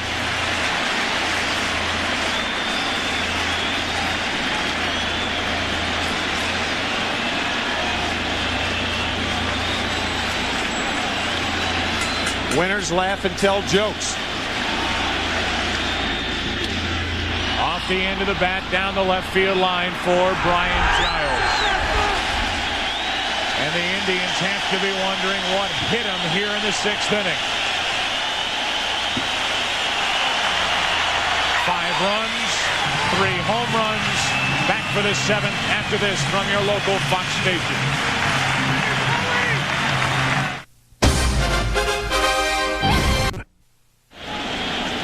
Welcome back to the 7th inning here at Yankee Stadium with the Yankees out in front now by 2, and that 5-run Cleveland first inning lead is but a distant memory for the Indians as Bip Roberts leads it off against a guy who won't get a lot of ink but should, Ramiro Mendoza. He kept his teammates in this game and his teammates have rewarded him.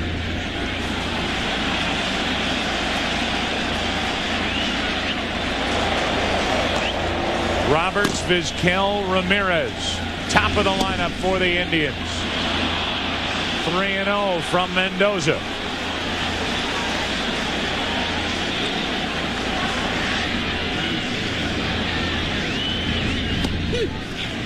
Three and 1. David Cone lasted only 3 1/3 innings. Since then, it's been Mendoza. Full count. Mendoza's retired all 7 Indian hitters he has faced.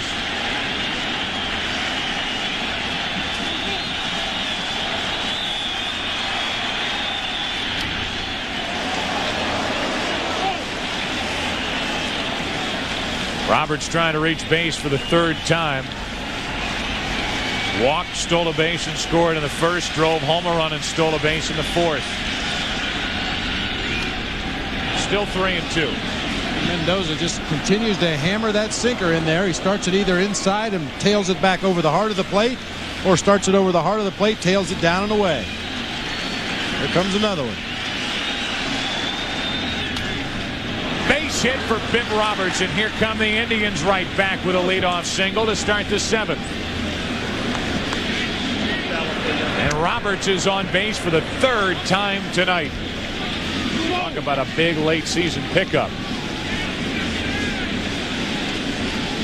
Here's a look at our game summary. Cleveland a 5-run first inning on 3 hits, which for the most part concluded with an Alomar 3-run home run.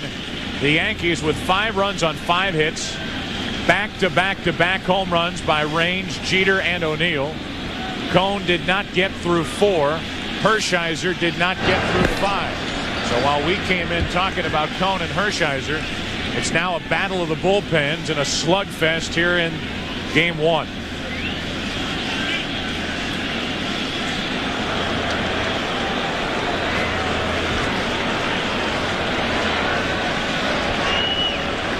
Tying run at the plate for the Indians as Vizquel takes low. Ball 1. Bip Roberts already with 2 stolen bases, and a guy like Mendoza easier to run on than most pitchers, because in order to be effective, he's got to keep the ball down, and those are the toughest balls for catchers to handle when guys run. Heavy sinkers.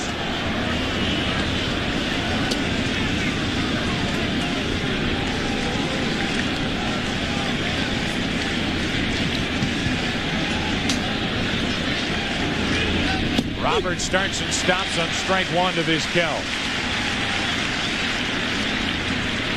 Omar tonight has dropped down a sacrifice bunt, singled and walked. Top 2 in this lineup. They have been a handful for the Yankees tonight.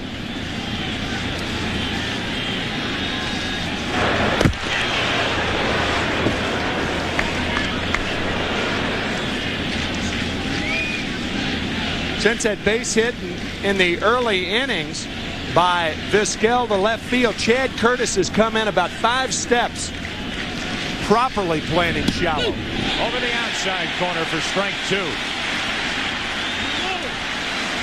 A lot of times you do that with the pitcher too. A guy like Mendoza, he's tough to lift. He's tough to hit with any authority the other way. Guys like that, you do play more shallow.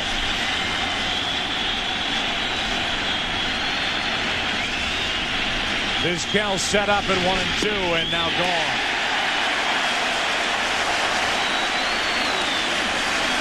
He finished him off with that good changeup that Joe Torre told us Mendoza had. First pitch misses low, sinker, another sinker, and the changeup gets it. Well, the whole key to selling that changeup is to throw it the same way you do your fastball. Rely on the grip of the ball to take enough speed off to fool that hitter and fool him with that arm speed.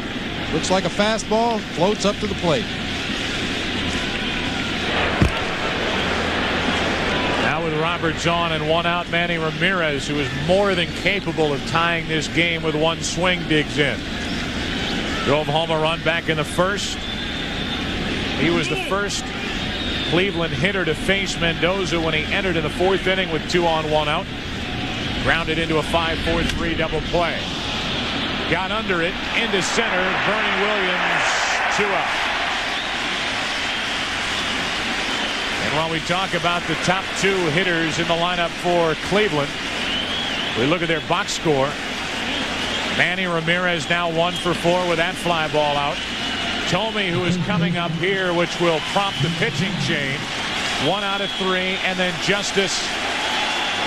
So the top 2 left-handed bats coming up for Cleveland.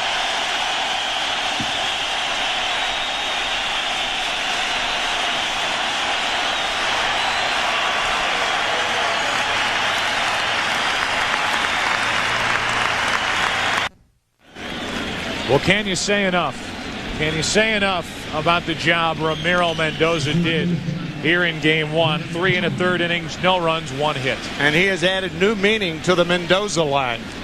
That line is the line that has kept the Yankees in this game to the point where their offense exploded in the 6th inning. A 5-run 6th inning, and Mendoza is now the pitcher of record for the Yankees as he hands it over to another big part of the Yankees' success this year, Mike Stanton. There's so many times those middle relievers, they get nothing other than innings pitched. They very rarely get a decision. They don't get a save. Roberts was almost caught. He was frozen and just got back ahead of the tag of Martinez. He actually wasn't really fooled. He was going back all the way, but Stanton has a very quick move to first base. A lot of left-handers will give you that high leg kick and hang in the air and try to make the runner commit. Mike Stanton, a very quick step move to first base. Tomey hit 40 in the regular season, but a weak ground ball to the left side. Boggs tried to flip it, thought better of it, took too much time, and Tomey is on at first. It's 2 on, 2 out, and the Indians have life in the 7th. I'm not sure if Wade Boggs had come up throwing that he would have had Jim Tomey at first base. But by taking that little fake shovel towards second base, give Bip Roberts credit for hurrying to second. Once Wade made that move, no chance to get Tomey. And Boggs was fooled a little bit by that ball. It appeared to hit something in that right-handed batter's box and kick towards the middle of the infield. Boggs appeared to hold position initially and then broke to his left. Really got caught out there in no man's land. It's an infield single for Thome. It's the start of a rally, the Indians hope, as they bring David Justice to the plate. Justice 1 out of 3 with a double. Facing the lefty Stanton, and Girardi just saved a wild pitch. That was a terrific play by Joe Girardi, the catcher. Every catcher has to go that far to his right. He's sitting outside, has to backhand it. That's one of those 89-mile-an-hour sinkers that just tears the hand up. Fine play by Girardi. 2-0. You never anticipate a guy throwing his fastball that far away from the target. It happens occasionally with a breaking ball or a split finger, but on a fastball, a major league pitcher is usually going to be somewhere around the target. You miss completely across home plate. 2 on, 2 out for Cleveland. Now 3-0 on David Justice. John Hart, the general manager of the Indians, has helped steer this Cleveland club to 3 straight Central Division titles in the American League. Seen his team give up a 5-run lead, but hoping for something here in the 7th. 2 on, 2 out, and a strike to make it 3-1.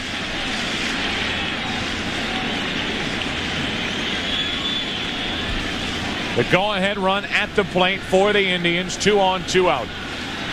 7th inning, 8-6 New York.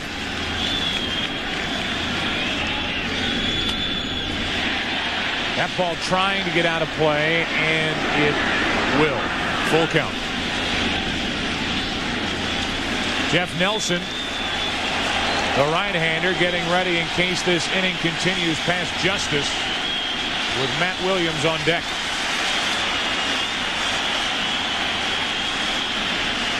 Roberts and Thome,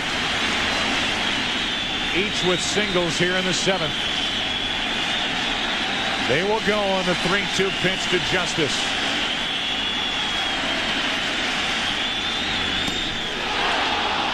Just missing for ball 4 to load the bases. And with Williams coming up, Joe Torre comes out of the Yankee dugout. An infield hit by Thome. A walk to Justice.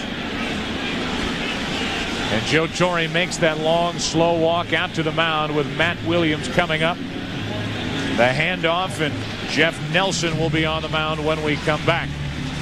We are in the top of the 7th inning, and the Indians trying to answer the Yankees. The Yankees trying to hang on to an 8-6 lead. The reason they are out in front in the 6th inning for the first time in postseason history. Back-to-back-to-back home runs. The 4th time, 3 home runs in 1 inning. And the last time, the Yankees did it last year. In the ALCS, the Yankees at Baltimore Game 5. Home run by Raines tied it. Home run by Jeter put the Yankees out in front. This the insurance tally, and they are going to need all of it, it looks like, with the bases loaded, 2 out. And Matt Williams coming up. Not only back-to-back-to-back in the 6th inning, but a 4-homer night for the Yankees. And here's Jeff Nelson with the bases loaded, 2 out, in to face Matt Williams. And it's very important for Nelson to stay ahead of Williams so he can use the slider out of the strike zone. Matt does become a little anxious when he's behind in the count. But if he gets ahead of Nelson, it's another story. Bases loaded, 2 out.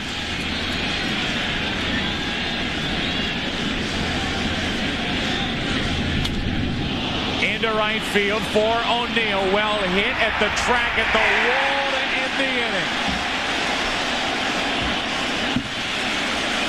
300-plus feet away, and Nelson comes in, throws 1 pitch. And the Indians leave the bases loaded. It's time to stretch. Yankees lead by a couple. Bottom of the 7th inning. They bat. I said going to break. It's time to stretch. Who am I kidding? These people haven't sat down for about an hour and a half. The most important thing when you come to a Yankee game is to wear comfortable shoes, because you're going to spend most of the game on your feet. It's a similar game, as a matter of fact, as the last game of the World Series, the last postseason game that we were when we were here. You mentioned Wade Boggs riding that horse. Yankees clinching it here against Atlanta. No less excitement here tonight. This booth starts to shake, and I'm here to tell you, I don't know how to fly one of these things. So as we go along, this Yankee Stadium crowd, they were charged up before the game got underway during the introductions. This is the division series. The Indians jumped out to that 5-0 first inning lead, and then 6-1 after 3.5. The Yankees coming back with single runs in the 4th, 5th, and 5 in the 6th inning. The Indians just missing a chance in the top of this inning, leaving the bases loaded with Williams at the plate. Ball and 2 strikes on Chad Curtis. Appeared to me that Matt just got it off the end of the bat a little bit. That slider biting away. He hit it away, just missing a grand slam home run. Mike Jackson getting ready for the Indians in their bullpen.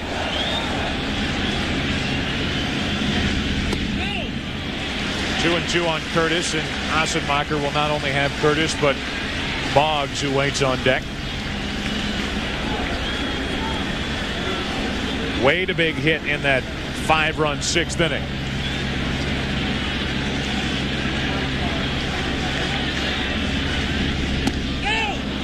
Curtis checked his swing, and the count is full. Assenmacher's best pitch, as you may have gathered by now, is this big sweeping breaking ball. He'll throw it at a variety of different speeds. If he throws a little harder, it breaks a little less. When he takes some off, it breaks a large distance. Curtis able to check his swing that time. Very tough pitch to lay off of. From 0-2 to 3-2. Chad Curtis had an awful big night for the Yankees. A leadoff walk.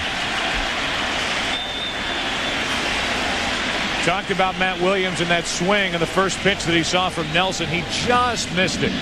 Now you can see that flat slider breaking out over the outside corner of the plate, and I think you're right, Tim. He just did hit it off the end of the bat enough that didn't get the kind of carry necessary to get it out of here to right field, but he does run Paul O'Neill right into the wall. But he had a chance. The short porch here at Yankee Stadium, 314 down that right field line. Anything in the air has got a chance. Wade Boggs bunting. Foul for strike 1. Talk about the end of the bat. That slider is going away. The fat part of the bat about 4 or 5 inches down. And as you can see right there, that's the end of the bat type of swing that we were talking about. Matt Williams, a very strong hitter, and even when he doesn't hit it on the sweet spot, he can still hit it out, and almost did against the Yankees then. He wasn't going to give Jeff Nelson a chance to get ahead of him. We talked about that slider, the bad slider, the one that breaks out of the zone that's so tough to lay off of. Matt Williams wasn't going to let him get to that point. Swung at the first pitch he saw. Curtis, who during the regular season stole 12, was caught 6 times. He's at first, and the Indians still expect the bunt from Boggs.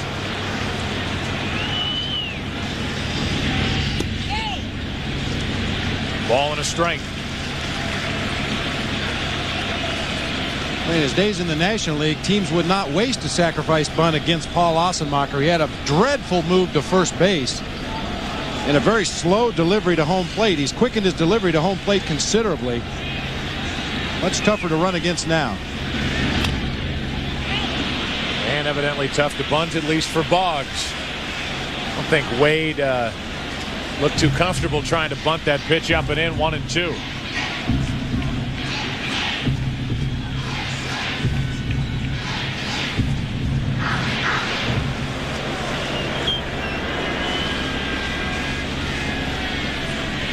Here's a guy with over 2,800 hits. He got the 2,800th on a triple in Detroit the last weekend of the season. He doesn't bunt to sacrifice much, I'll tell you. It looked like even with 2 strikes, Wade Boggs was going to sacrifice again. He had that movement toward Assenmacher. It's a game of cat and mouse. You can never really be sure. I mentioned Ossenmacher, a very poor move to first. Very easy to read as a runner. Very easy to read as a batter as well. Swinging, and the little fly ball to Giles in left. So Boggs could not get the bunt down and therefore does not advance the runner. Curtis still at first with one out for Girardi and Sanchez. Are you telling me you have a live extraterrestrial running loose around my facility? The government's best kept secret is out on the visitor. Then the Millennium Group uncovers a deadly secret that lives in all of us on an all-new Millennium. It all starts Friday at 8, 7 Central. Paul Ossenmacher with the visitor. That visitor is Mike Hargrove, and Ossenmacher will visit the shower. With Girardi and Sanchez, a couple of right-handed hitters coming up. We saw Mike Jackson earlier getting loose. Ossenmacher will exit, and it will be Mike Jackson out of the bullpen for the Cleveland Indians. These fans here at Yankee Stadium were dancing and singing and having fun earlier. But here in the bottom of the 7th inning, they lead by 2.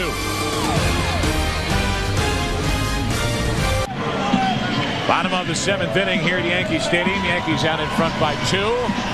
Playing Super Freak on the PA system here at the stadium, so a perfect time for our Goodyear blimp. Our thanks to the many spectacular overhead shots to Captain Maloney and the crew. The Goodyear blimp Stars and Stripes, based out of Pompano Beach, Florida. 1 on, 1 out. Jackson brings that nasty stuff in from the Cleveland bullpen and misses inside with ball 1. You know, Mike Jackson's been one of the best setup men in baseball for years.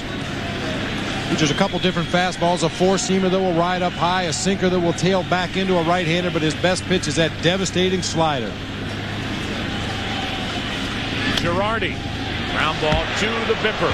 Oh, little flip, a bare hand, as good as you'll see. Bib Roberts from the glove to Omar Vizquel with the bare hand, and then the pickup by Tolmie at the other end. With Chad Curtis bearing down. Watch him get down. We said it would happen. He tried to do it then. The double play, we're through 7 here at Yankee Stadium.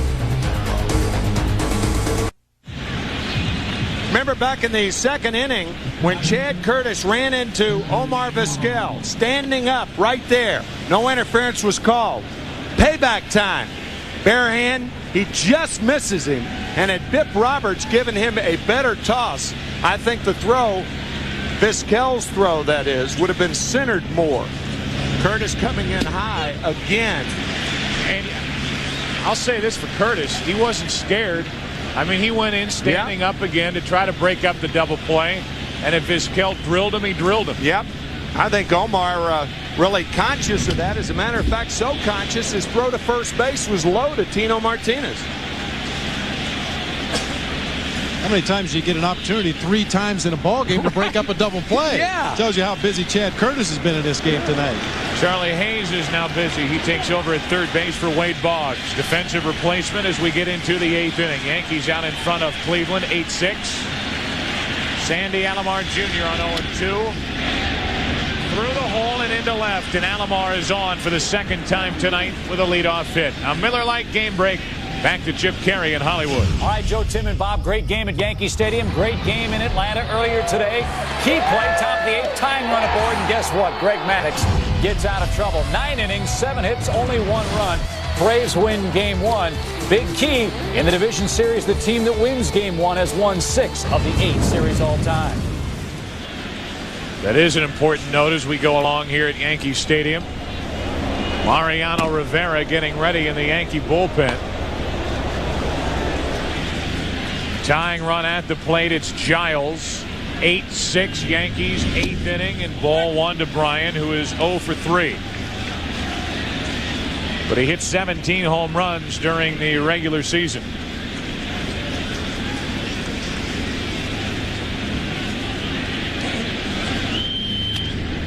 To the right side, Sanchez. Heck of a play. Good pickup by Jeter, 1 out.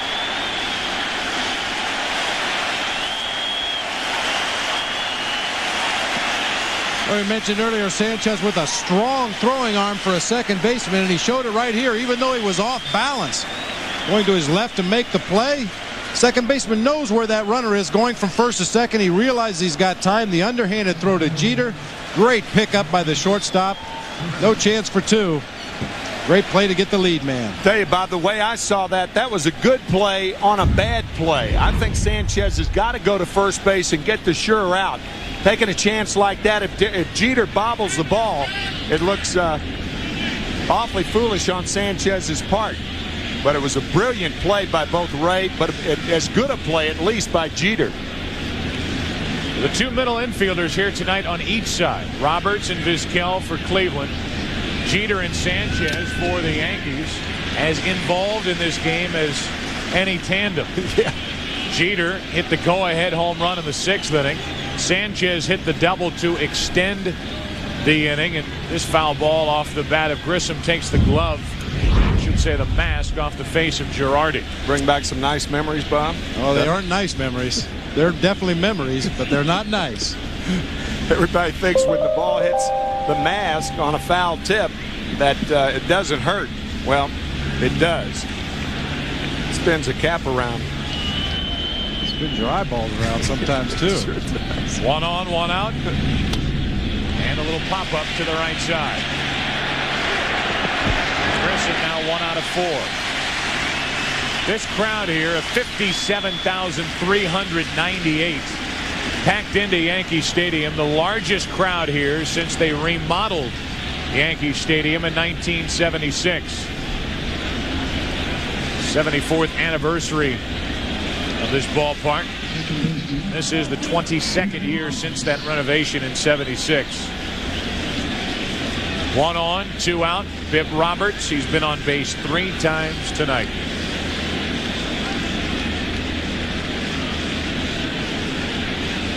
Two out of 3 plus a walk. Couple of stolen bases and ball 1 from Nelson.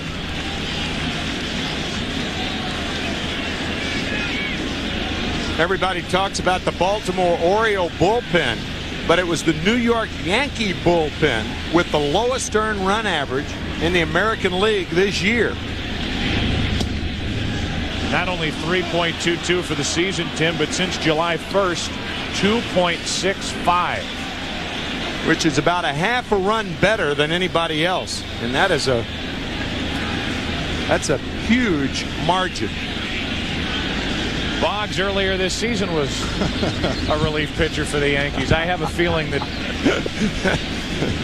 not many remember that, but Boggs showing the world his knuckleball. And actually pitched rather well. It was August 19th at Anaheim. Angels were leading the Yankees 12-4. A hitless 8th inning. He walked 1, but struck out Todd Green, who had to then go face his teammates in the dugout.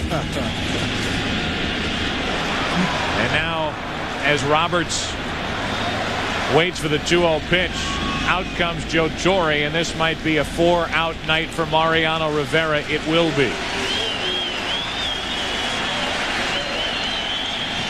Jeff Nelson got out of that bases loaded 2-out jam in the 7th. Leaves with 1 on, 2 out here in the 8th. And Mariano Rivera will enter here in inning number 8.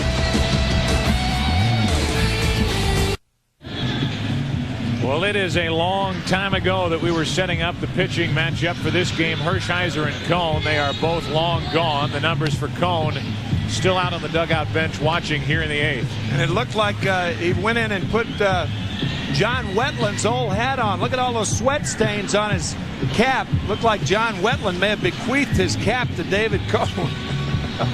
That thing was just rank by the end of the season last year. Man, I'm telling you. Well, that one's going on it for David. Here's Mariano Rivera. 43 saves, second most not only in the American League but in the major leagues for Rivera. Second to Randy Myers of the Orioles. 1 on, 2 out, 2-0 the count. 3-0.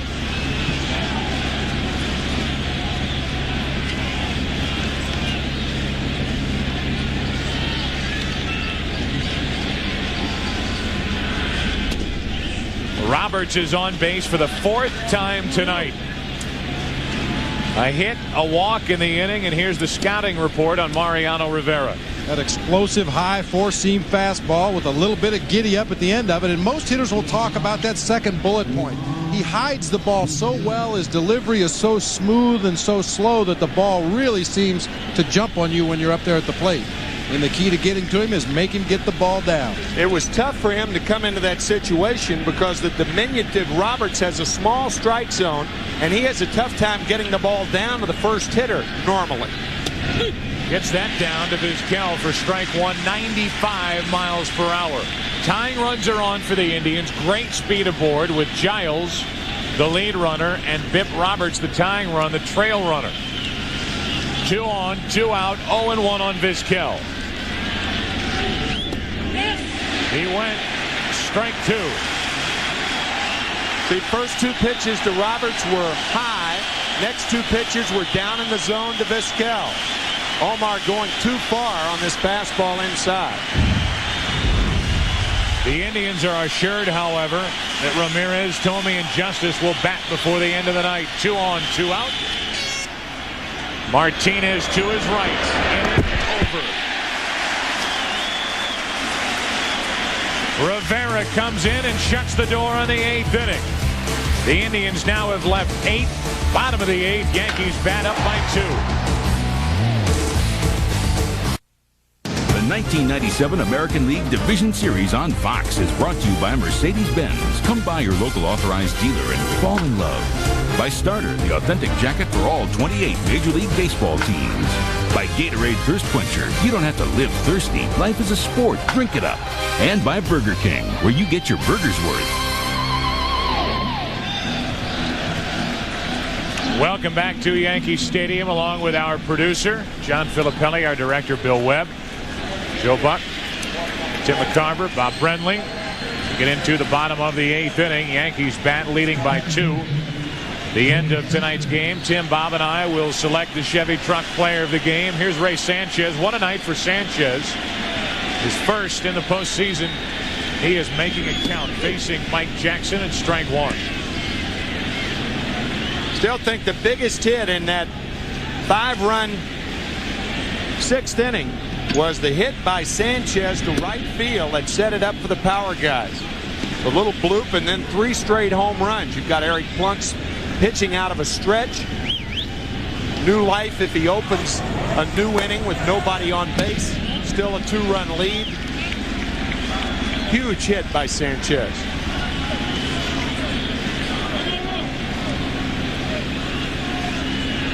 Two balls and a strike on Ray. High for 3-1 from Mike Jackson, who earlier in the year when Mesa was struggling was the closer for the Indians. Back had 15 saves. Mesa bettered him with 16 on the year. Full count on Sanchez. Bob and I were talking about it between innings. We both agreed that Mike Jackson's the guy that held his pitching staff together. The short man early in the year for about 2 months before Jose Mesa could get on track. Now Mesa is on track, but Mike Jackson really held that bullpen together, and a case could be made that he's one of the big reasons the Indians are in postseason play. Just missing on 3-2 and a leadoff walk to Ray Sanchez on base for the 3rd straight time. And Mike Hargrove wondering where that pitch was. This week, America's most watched pregame show back on the road, and they'll be live from Green Bay. Then don't miss the key NFC Central battle as in Green Bay, the 5-0 Buccaneers take on the Packers or other regional action. Coverage begins at noon Eastern, 9 a.m. Pacific right here on Fox. Check your local listings for the game and time in your area. And here's Tim Rock Raines. Hit the game-tying 2-run home run in the 6th inning. Showing bunt, taking ball 1. Talked about the Indians in the 9th inning, assured of having Manny Ramirez, Jim Thome, and David Justice to the plate. Important for Jackson to keep this a 2-run game. You get one base runner, you have a chance. Off Jackson to Roberts, another flip from the glove. And a 1-4-6-3 double play. Not a bad combo up the middle for Roberts and Vizquel. That is the fourth double play turned by Roberts and Vizquel in this ball game, and they've turned them in every imaginable fashion. 3 times with Chad Curtis bearing down on the two of them. And once again, Roberts with the flip out of the glove, never got the bare hand on the ball. Very dangerous play out there in the middle infield, but so far he's been either very fortunate or very good twice. 2 out, nobody on for Jeter, and a strike from Jackson. For some reason, the Yankees abandoned the bunt. Raines was swinging. Jackson deflected it to Roberts, onto Vizquel and onto Tomey for the double play. 2 out, nobody on, and Jeter squirts one foul for strike 2. That'll probably be something that Frank Torre will be telling Joe Torre tomorrow. Why'd you abandon the bunt? Joe said it was fine today because they haven't played their first postseason game. Frank back in the hospital. Joe talking to him this afternoon. You may remember that last year Frank Torre had a heart transplant. Huge story, as was the Torre story of last year. So moving that it's going to be made into a movie, being shown the middle of this month.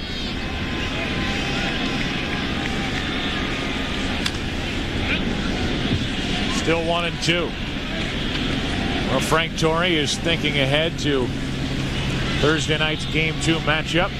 Frank, here you go. On your left, Jarrett Wright, 21-year-old right-hander, hard-throwing right-hander. And on your right, 18-game winner, left-hander Andy Pettitte. We have that game for you on Thursday night, 8 Eastern, 5 Pacific on Fox. And look, the veteran Pettitte is not charting the pitches while the rookie Wright is. Second-year player Derek Jeter strikes out, and we are through 8 innings here in Game 1. The big guys coming up for the Indians in the 9th inning. Rivera back to work. It's a 2-run Yankee lead. We have played 8. The Indians come to the plate here in the 9th inning with Ramirez, Tomey, Justice due up. 8-6 Yankees. And Ramirez first in to face Mariano Rivera. He closed out the 8th. And he starts the 9th with strike 1. 95 miles per hour.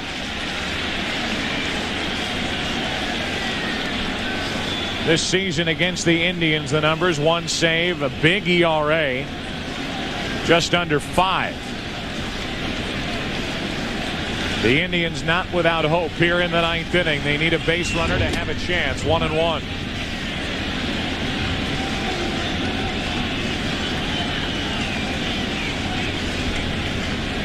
We came in talking about David Cone and Orel Hershiser. We'll go out talking about the 2 offenses and the 2 bullpen. The 1-1 to Ramirez. Up the middle. Jeter can't get to it, and the Indians have a leadoff hit here in the 9th. And they have their chance with Tomey, Justice, and Williams coming up. Joe, you and I did a Saturday game earlier in the year. Jim Tomey homered off of Mariano Rivera on a fastball about waist high inside part of the plate. That made the game 3-2, and that's where it ended. But it could have been a big home run. And we'll see how Rivera, pitchers have long memories. We'll see how he works Tomey right here. Remember that at bat. Tomey had great swings against Rivera. The matchup, as Tomey represents the tying run, comes up empty, strike 1.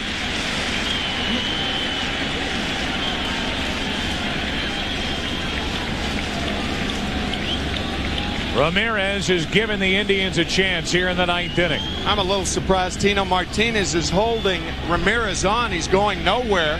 Pull hitter Tomey up there. I think you ought to play behind him here. Broken bat flare. Caught by Jeter, 1 away.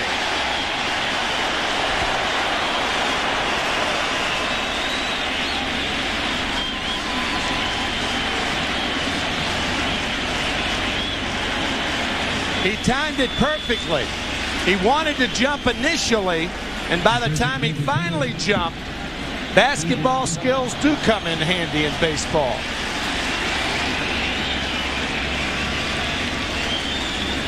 talk about getting up. I'm telling you. Terrific high school basketball player in Kalamazoo, Michigan. His first rebound of the night. Took a hit away from Tomey, and now David Justice represents the tying run at the plate. And they play behind the runner Ramirez at first. That was plain and simple an oversight with Tomey up there, because you're going to do it more with Tomey up there than you would with David Justice up there. Tino Martinez behind Ramirez right now. Trailing after 8, the Indians only 1 win, 64 losses. And that win was against the Yankees in September, when the Indians clinched as Justice takes high 1-1. That was close. You can see where Mariano Rivera would have a lot of check swings with hitters, because they have to start so quickly. You don't have much time, but it looked like David held up. Good call by third base umpire Dale Scott. 1-1 to Justice, strike 2. That was off his front foot, a foul ball.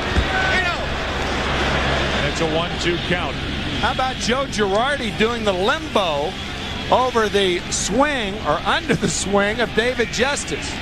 David hits the ball off his foot. Now watch Girardi going down toward first, and then back up with a bat, and he almost plucked him in the coconut.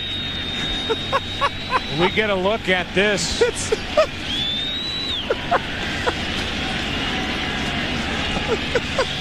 That is the laugh of an ex-catcher. It's certainly inadvertent by David Justice, but that was funny. Joe Torre out to argue. The count is 1-2 on Justice. We have sent Bob Brenly down. Try to grab an interview after this game, so he will fight the masses. The Indians trying to fight their way back. Justice set up at 1-2.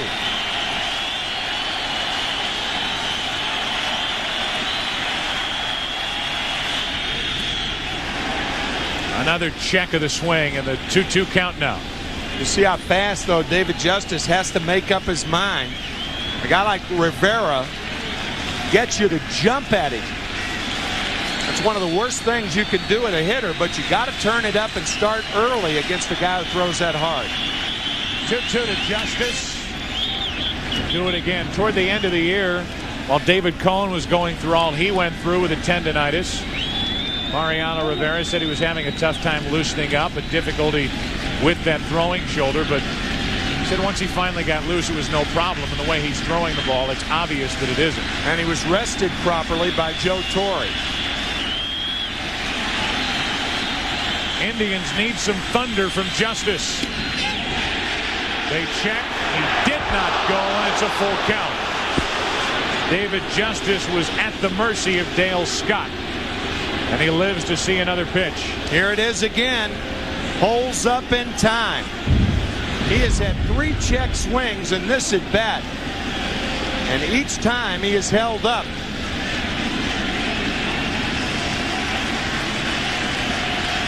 Tying run at the plate. 3-2 to Justice. Another one for Jeter, but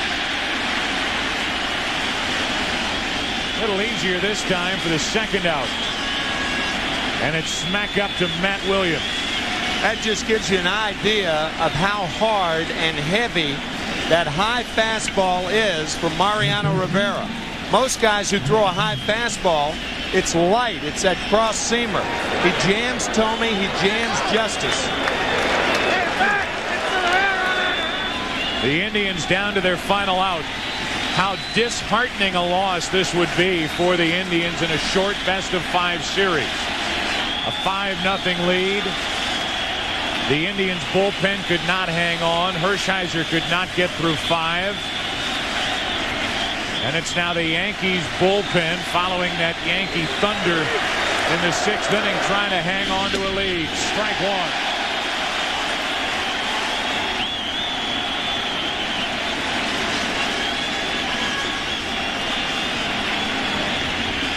Mariano Rivera shooting for his first postseason save. Of course, last year, that tandem of Rivera and Wetland, it was Wetland, the World Series MVP. Strike 2.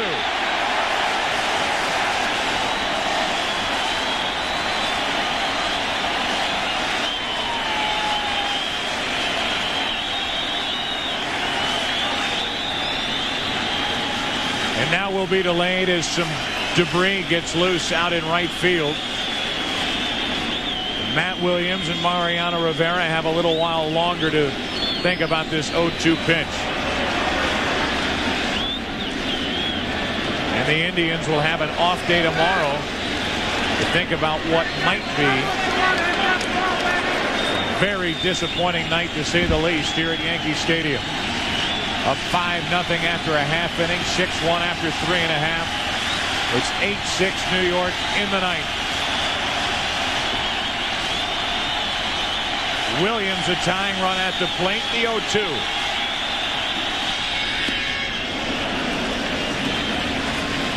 Three high fastballs from Rivera to Matt Williams. I think Matt may see some more, too. Swinging through the first two, it is so hard to make him get the ball down.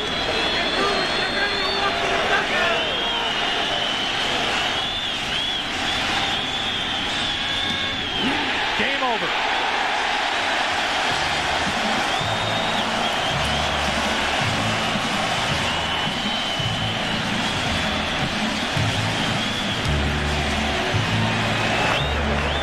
The one that got away here in Yankee Stadium for the Indians.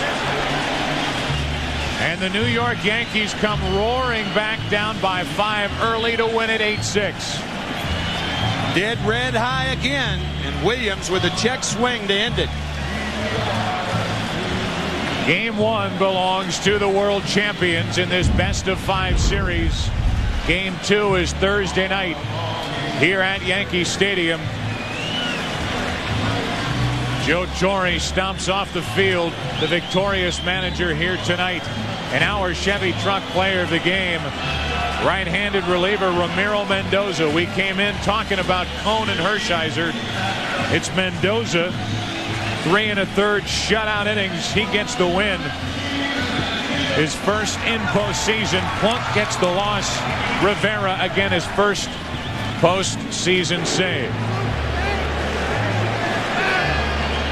An 8-6 Yankee victory, and some of the Indian players can't believe what hit him here tonight in Game 1. Down on the field, our other partner, Bob Brenly, who has an interview. Bob.